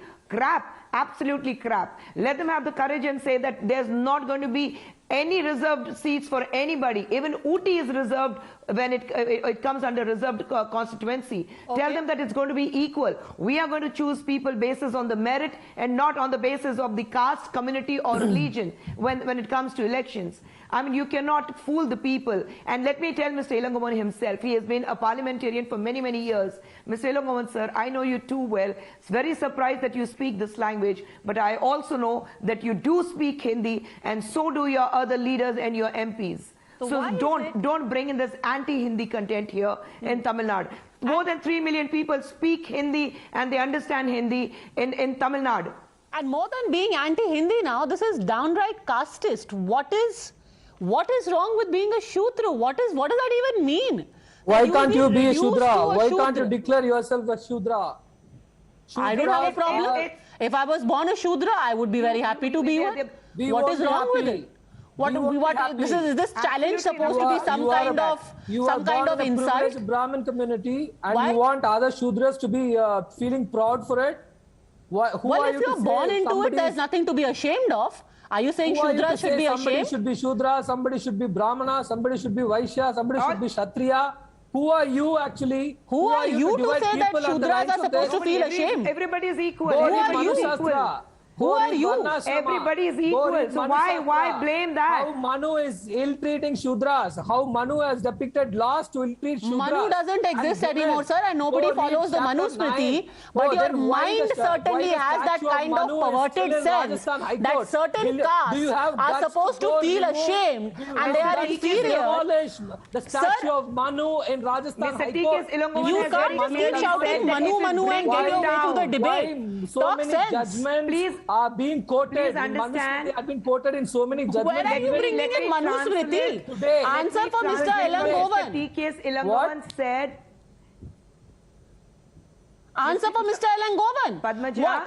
Is he suggesting that Shudras are subhuman? Silence. Silence for 10 seconds. Vikraman, my simple question to you is, when Mr. Elangovan seems to suggest that speaking Hindi reduces people to a Shudra status, is he saying that Shudras are subhuman? Shudras are subhuman according to Manu Smriti. You should go Manu Smriti. We are not saying... Does Mr. Elangovan read the Manu Smriti? Does he follow the Manu Smriti? Does he believe in the Manu Smriti? Then this is news for me that the DMK MPs are reading and following the Manu Smriti and what the Manu Smriti says about the caste system. It's quite sad because most of India doesn't follow Manu Smriti. If the DMK is following the Manu Smriti, then good luck to you. Language called Tamil. I want to differ from Ms. Kushbu, who has been telling that 6 million people in Tamil Nadu speak Hindi. Does she have any data for that? Sir, don't shift the goalpost. I will stick to the point and ask you, why did you insult an entire caste and make a casteist comment? Who are you to say that this person is a Shudra, so sad, we don't want to be reduced to Shudra? Who are you to impose your culture and language on us? Who are you to impose? Who are you to impose your idea of caste on people? Not imposing anything. Who are you? We want to live independently. Abhi, you brought your Manu Smriti. Now you are insisting that everyone follows Manu Smriti. Kushbu. Who are you to impose caste system on us? Nobody is imposing. No. I think they don't have a clarity in what they are saying. They're not clear about it. Padmaja, the problem is they're not very clear. Let me just silence Mr. Vikraman for a second. Just to try and understand, sir, are you saying that caste does not exist in Tamil Nadu? Let's get that straight. That in the egalitarian DMK ruled state, there is no caste? We are not denying that. It is existing. We are not denying that. Then why are you deriding a caste? How is it so related to what? Why are you deriding a caste? Why did you tell Shudras that, we don't want to be reduced to your status? It exists, right? Imagine the people who are in your state who are made to feel like they are subhuman. Why are you deriding them? Madam, with due respect, Brahmins have stated all Tamilians except Brahmins are Shudras, and they indignity. Brahmins aren't even in the debate. Mr. Elangovan and you are, sir. Brahmins didn't say a damn word in this whole debate. We do not want to accept we are Shudras. You made Shudras some kind of, thing to be looked down on, and now you're giving gyan on Brahmins. Why are Brahmins the villain? No Brahmin has spoken in the whole debate. The inhabitants of this country. Aryans invaded this country and brought caste system in it. That is what he was referring. Who invaded Tamil Nadu and got caste system there? Brahmins. Brahmins wanted everybody to be Dravidian. Somehow you make a casteist comment, want to accept yet it. Brahmins are the villain. Khushbu, please respond to this, and I'm bringing Anurag Naidu. This is a joke. No, I think I don't understand. Mr. Vikraman doesn't understand. Mr. Vikraman, you're making a joke of yourself on this national debate. Please understand, you have to get a debate clearly. When I speak that there are 3 million people, there's a complete data to it. You need to understand the data. You need to read well before you come to. And if you say that why Shudras, you go through it. I cannot present you here. Go through it. There's something called internet. Please go through it. Get the facts right before you come on a debate and not make a fool of yourself. Secondly, when you talk about Shudras, is Mr. T.K. Silangovan trying to say that people all over the country, more than 44% who speak Tamil, they are Shudras? If that is the case, fine. I speak Hindi and Urdu. If I'm a Shudra, I'm fine with it. I'm a human, and I'm fine being called myself a human, then being, given a slur of being a Shudra or a Brahmin or anything else for that matter. I am a human, and we, the people of this country, believe in humanity, believe in equality, and that is what we are against it. This is not about the language. One of the DMK ministers says that if you speak Hindi, you become Pani Puri walas. Let me tell you, Mr. Ponmadi, the educational minister, himself actually eats Pani Puris. Do you know that? So, and he has Hindi-speaking people working in his house. The same Mr. T.K. Silangovan, who speaks about Shudras, that Hindi-speaking people will reduce us to being Shudras, speaks Hindi. You're all DMK MPs, you're all DMK ministers, you enjoy the perks of being at the center, and then you say that it's about Shudras. The first thing, if DMK thinks that Hindi-speaking, it will reduce them to Shudras, they should cut off all the ties with Congress with whom they have had. Mr. Rahul Gandhi doesn't even say Tamil Nadu, he says Tamil, which is absolutely wrong. Correct the person where you enjoy all the perks that the central state is. But then, let me tell you, people who speak thinking you are muted, Mr. Vikraman. You're not muted. You're not muted. We can hear you. You're not unmuted. We can hear you. Only now I'm We can hear you. You're unmuted. Do not play with my mic, okay? Please understand. People who speak Hindi, nobody's imposing a language on you. We take pride. The Prime Minister has said that we take pride in talking about Tamil, and at every given opportunity, he has spoken about Tamil. I have to say, just since you're such a stickler for facts, let me remind you, and let me get an Anurag Naidu on this. Mr. Vikraman, you have such a low opinion of people who speak Hindi. You think they are Pani Puri sellers. You think that they are Shudras because you have a very low opinion, obviously, of Shudras. And yet, in your election campaign, you found a man from Bihar to lead your entire election campaign. A Hindi-speaking man from Bihar led your entire election campaign, sir. So, Hindi speakers don't just sell Pani Puri, they also sell DMK to the voter. So, let's just remember that always, all right? Anurag Naidu. Padmaja, I think Mr. Vikraman, I think he's following the philosophy. If you can't convince somebody, confuse them. So he's clearly confused on the subject, and he has come clearly not prepared on the subject. The Honorable MP, the mindset is an absolutely poor and rotten mindset, and I see no problem in Speaker taking note of it and issuing him a show cause. In fact, he should be sent to a Varna understanding issue, a humanitarian spiritual journey. The Speaker should do it. And what is the underdevelopment all about? Is it that, the cases of murders for intercaste marriages that we see in Tamil Nadu, is it the development that you're really talking about, sir? We've had several debates in the past where people are literally killed left, right and center for having an intercaste marriage, and it's one of the biggest problems in the society in Tamil Nadu. And we all support that. It's a lovely state. It's got the oldest tradition. It's got the oldest language. But is it the development that you're talking about just because you're 43 billion more in GDP compared to Uttar Pradesh, and Uttar Pradesh stands at underdevelopment? What about Maharashtra, which is 250 billion more than your GDP? It's not a comparison. Things don't work like that. And just by the way, when you're raging about these reprehensible Hindi-speaking people imposing caste on you, Mr. Rajashekharan, you would be actually unhappy to know that Tamil Nadu ranks pretty high when it comes to caste-based violence. And most of the people who are victims are Dalits. So it's not any Hindi speaker who is coming and imposing caste on you. Caste-based violence is very high in Tamil Nadu as it is, Mr. Rajashekharan. I think that's the development they're talking about, Padmaja. Padmaja, see, I think Mr. TK Silangovan DMK MP's statement has been blown out of proportion.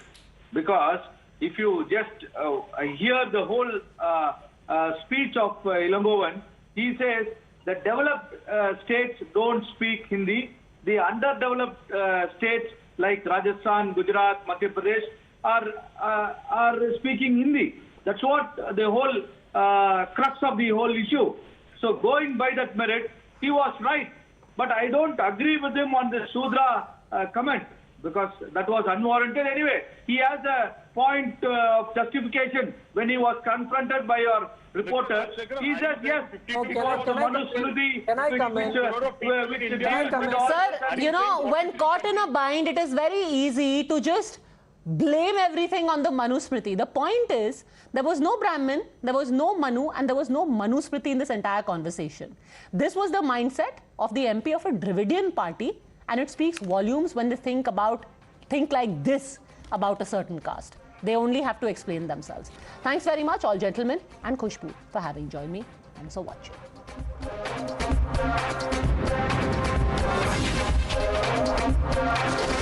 The News Hour at 10 will be right back after the break.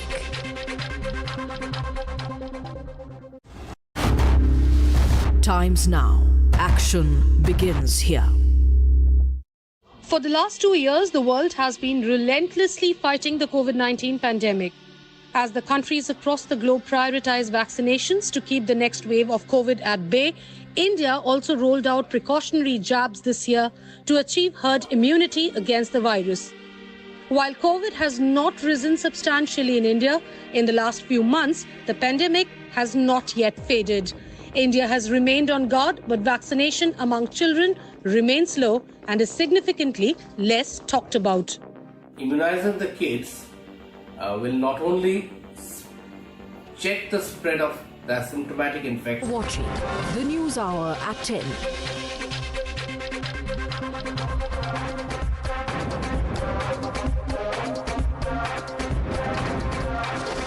The News Hour at 10 will be right back after the break.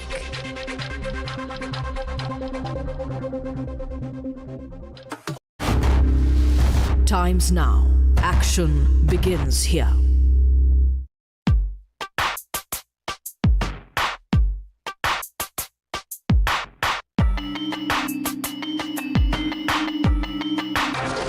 You're watching the News Hour at 10.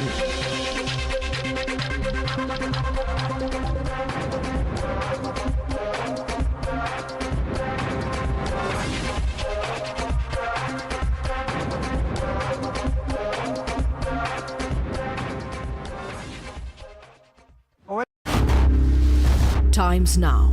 Action begins here. क्या पूछूं आपसे कि आपका जो stay था Congress party में, ये short and sweet था कि हॉट एंड सावर था? जब जब राजनीति में कोई फैसले होते हैं मैडम जी, तब एक बात बहुत तय होती है कि लोगों के हित के लिए, जनता की सेवा के लिए ये फैसला होना चाहिए, और उसी को देखते हुए ये फैसला लिया गया था।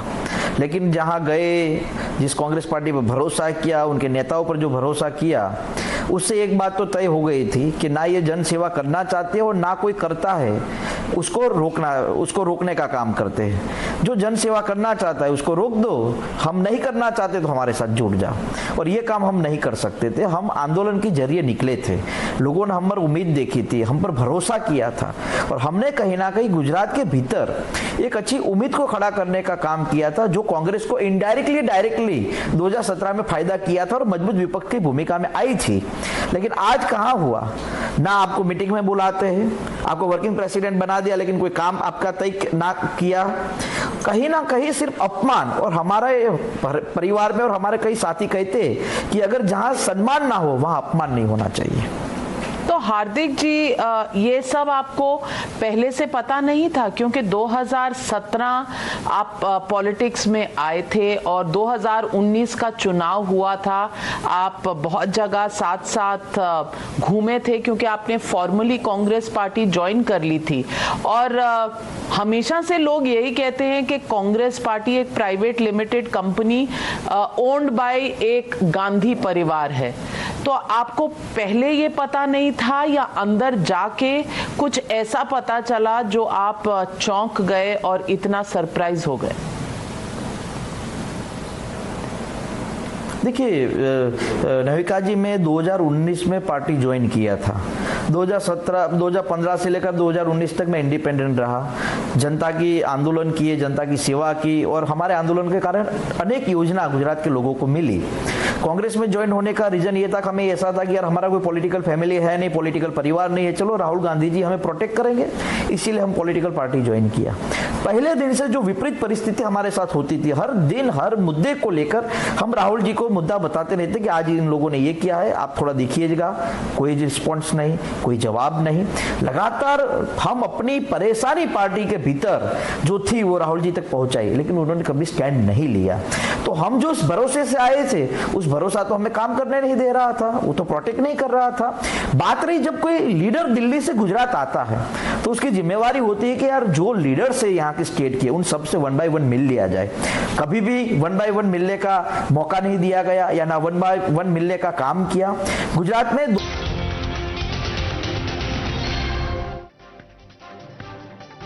Good evening, hello and welcome. You're tuned into Times Now. This is News Now Overnight and I'm Poonam Burde. Over the next 1 hour, we're going to get you all that's made headlines this Monday, all through India and abroad as well, because there's some breaking developments coming to the fore from Britain, which is what we're going to get you, but right after the headlines. UP government identifies and releases pictures of 40 rioters that unleashed mayhem on the streets of Kanpur. Wanted posters feature on the streets. Cops hunt for rioters. 3 days after hate singed Kanpur over comments on the Prophet, Samajwadi Party's rabble-rouser Abu Azmi justifies the mayhem, says it happens everywhere. BJP cracks the whip on its spokespersons for insulting the Prophet. India's Qatar envoy calls it views of the fringe elements. Opposition leads chorus to arrest. Weeks after DMK minister resorted to profiling North Indians as Pani Puri sellers, now DMK MP berates Hindi, calls it a language of underdeveloped states, says we will be made Shudras. BJP lashes out. Maharashtra government beefs up security for Salman Khan and his father after a threat letter was sent to them yesterday. Threat says Salman will meet the same fate as that of Sidhu Moose Wala. Times Now accesses damning video from 29th of May, the day Moose Wala was murdered. Fans gather around singer's car to take selfies. Cops suggest someone from the group tipped off the hit squad. Fringe elements rename road after Mahatma Gandhi's killer in a village in Karnataka. Opposition goes after the BJP, says in New India, Godse reigns supreme, not Bapu. BJP hits the streets over inaction and delay in Hyderabad gang rape investigation, slams the state shield to accused. Telangana police arrest one person for trying to reveal the victim's identity.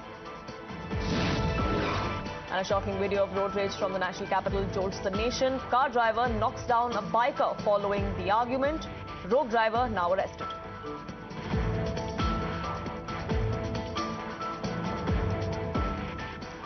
Let's get you started with breaking developments coming in from London now, where the UK Conservative MPs have begun the vote of no confidence in Boris Johnson. The no confidence could oust him as Britain's Prime Minister. 54 of his own lawmakers, of his own party's lawmakers, had written a letter wanting him out.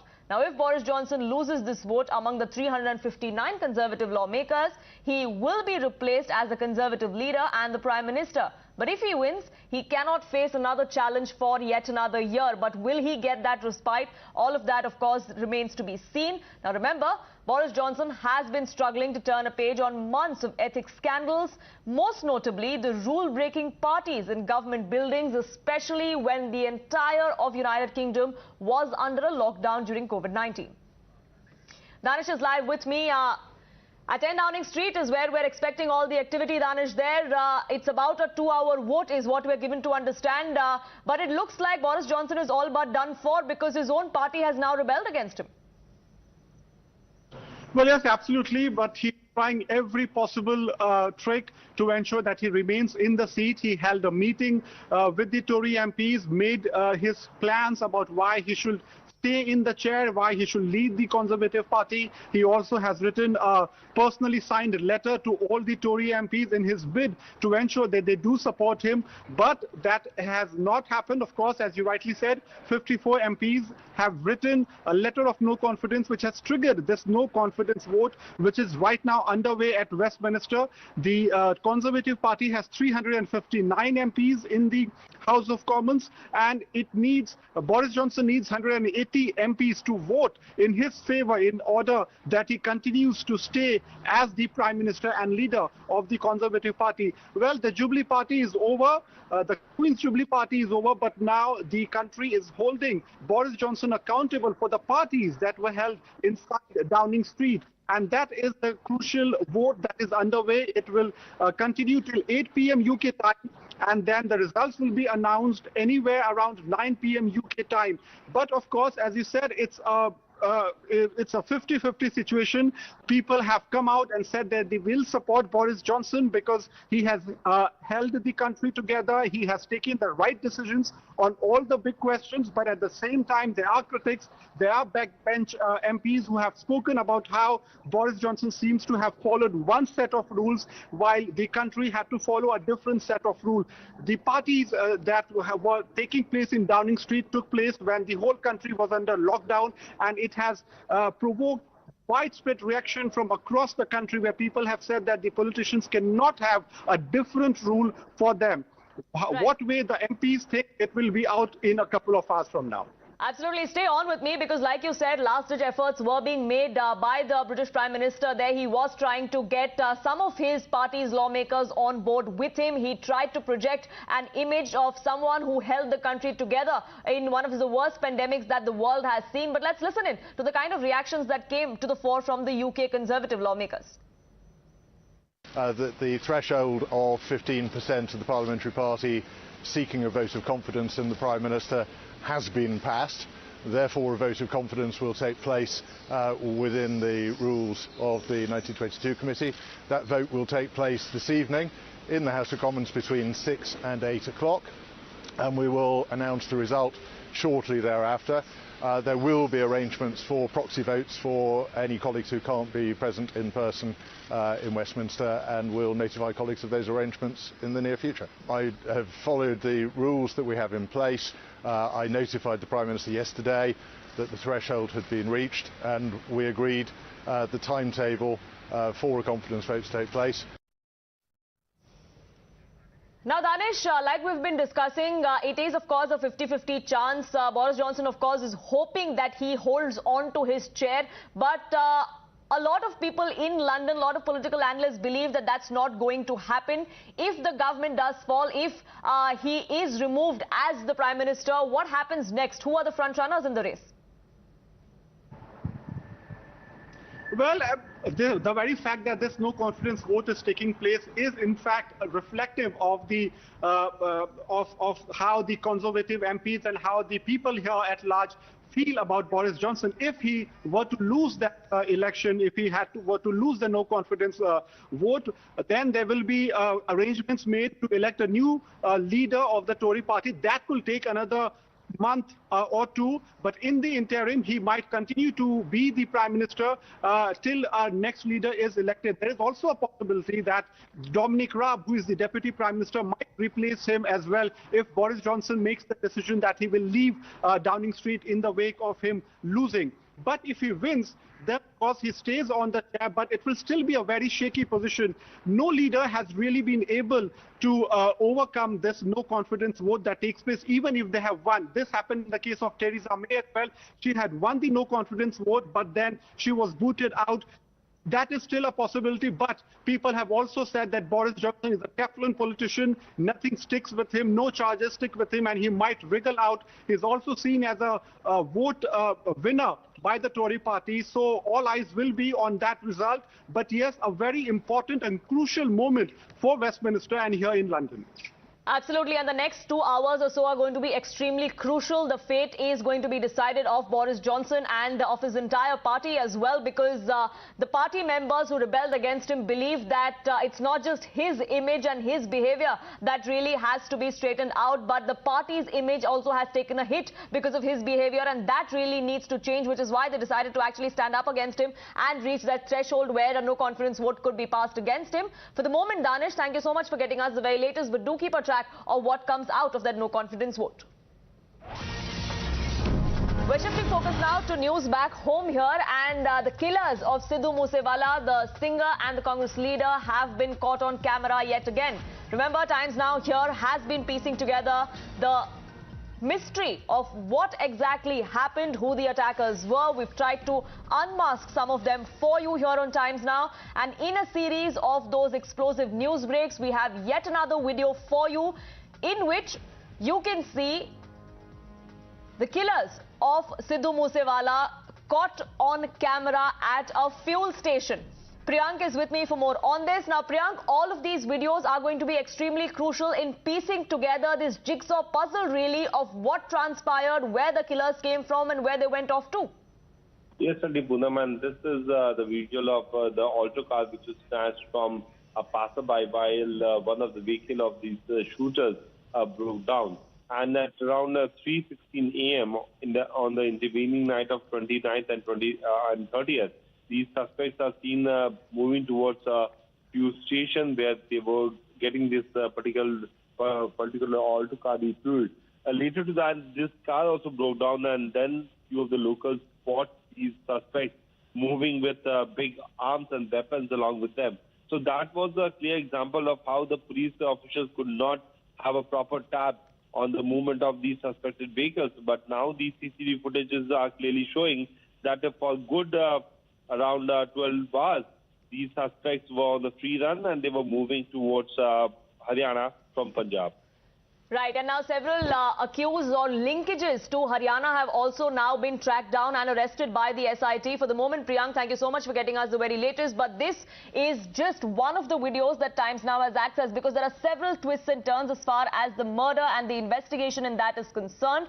One of the videos that we earlier accessed for you here on Times Now shows some of the fans surrounding the Thar vehicle in which Sidhu Moose Wala was travelling. All of these fans rushed to that car when they saw him. They wanted to take a selfie with the singer, and now the police suspects that one amongst those who posed to be his fans to take a picture actually tipped off the shooters as to his location.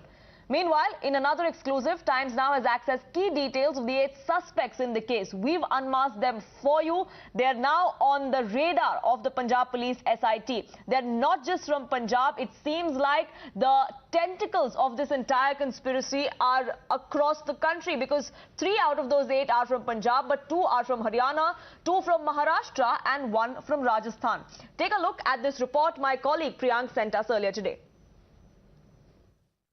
It was clearly clear that it was a well thought, well planned strategy which was opted by these criminals who were certainly supported from outside.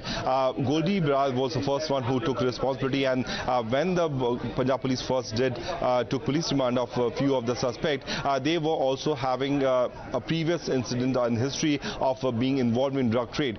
So drug trade, then guns, then the gangsters of western part of the country were clearly seen in this particular thing. The moment the Punjab government withdrew the security, there was a series of attempts which was made against several individuals, but in this particular incident they managed to succeed. And if you look at the profile of these accused, they are not only from Punjab or Haryana, they are from across the country. One of them is from Pune, a few are from Haryana, then Punjab. So that clearly shows that they realizes this point very well, that if we are picking these shooters from one location, then their identity and them to be nabbed is very much easy.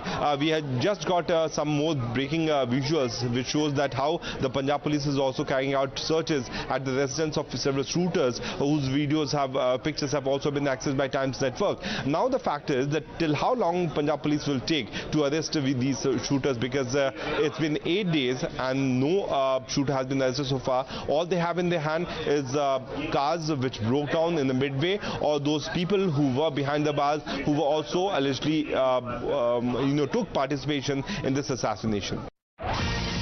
Shifting focus now to news coming in from Maharashtra, where just days ahead of the Rajya Sabha elections, it looks like Shiv Sena is resorting to hoarding its MLAs in a safe space, taking cue perhaps from its ally, the Congress party, which did similar things for its MLAs from Haryana and Rajasthan just a few days ago.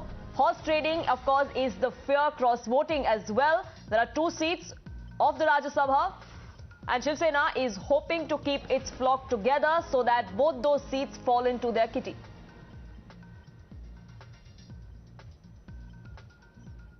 आम्हाला whip दिलाय दोन्ही संजय राऊत संजय पवारांना निवडून द्यायचं आहे एवढं सांगितलं. जय हिंद जय महाराष्ट्र. बोला टुनके लाने का 2 उम्मीदवार को बात खत्म. Arunil is live with me for more on this. Now, Arunil, where are these MLAs being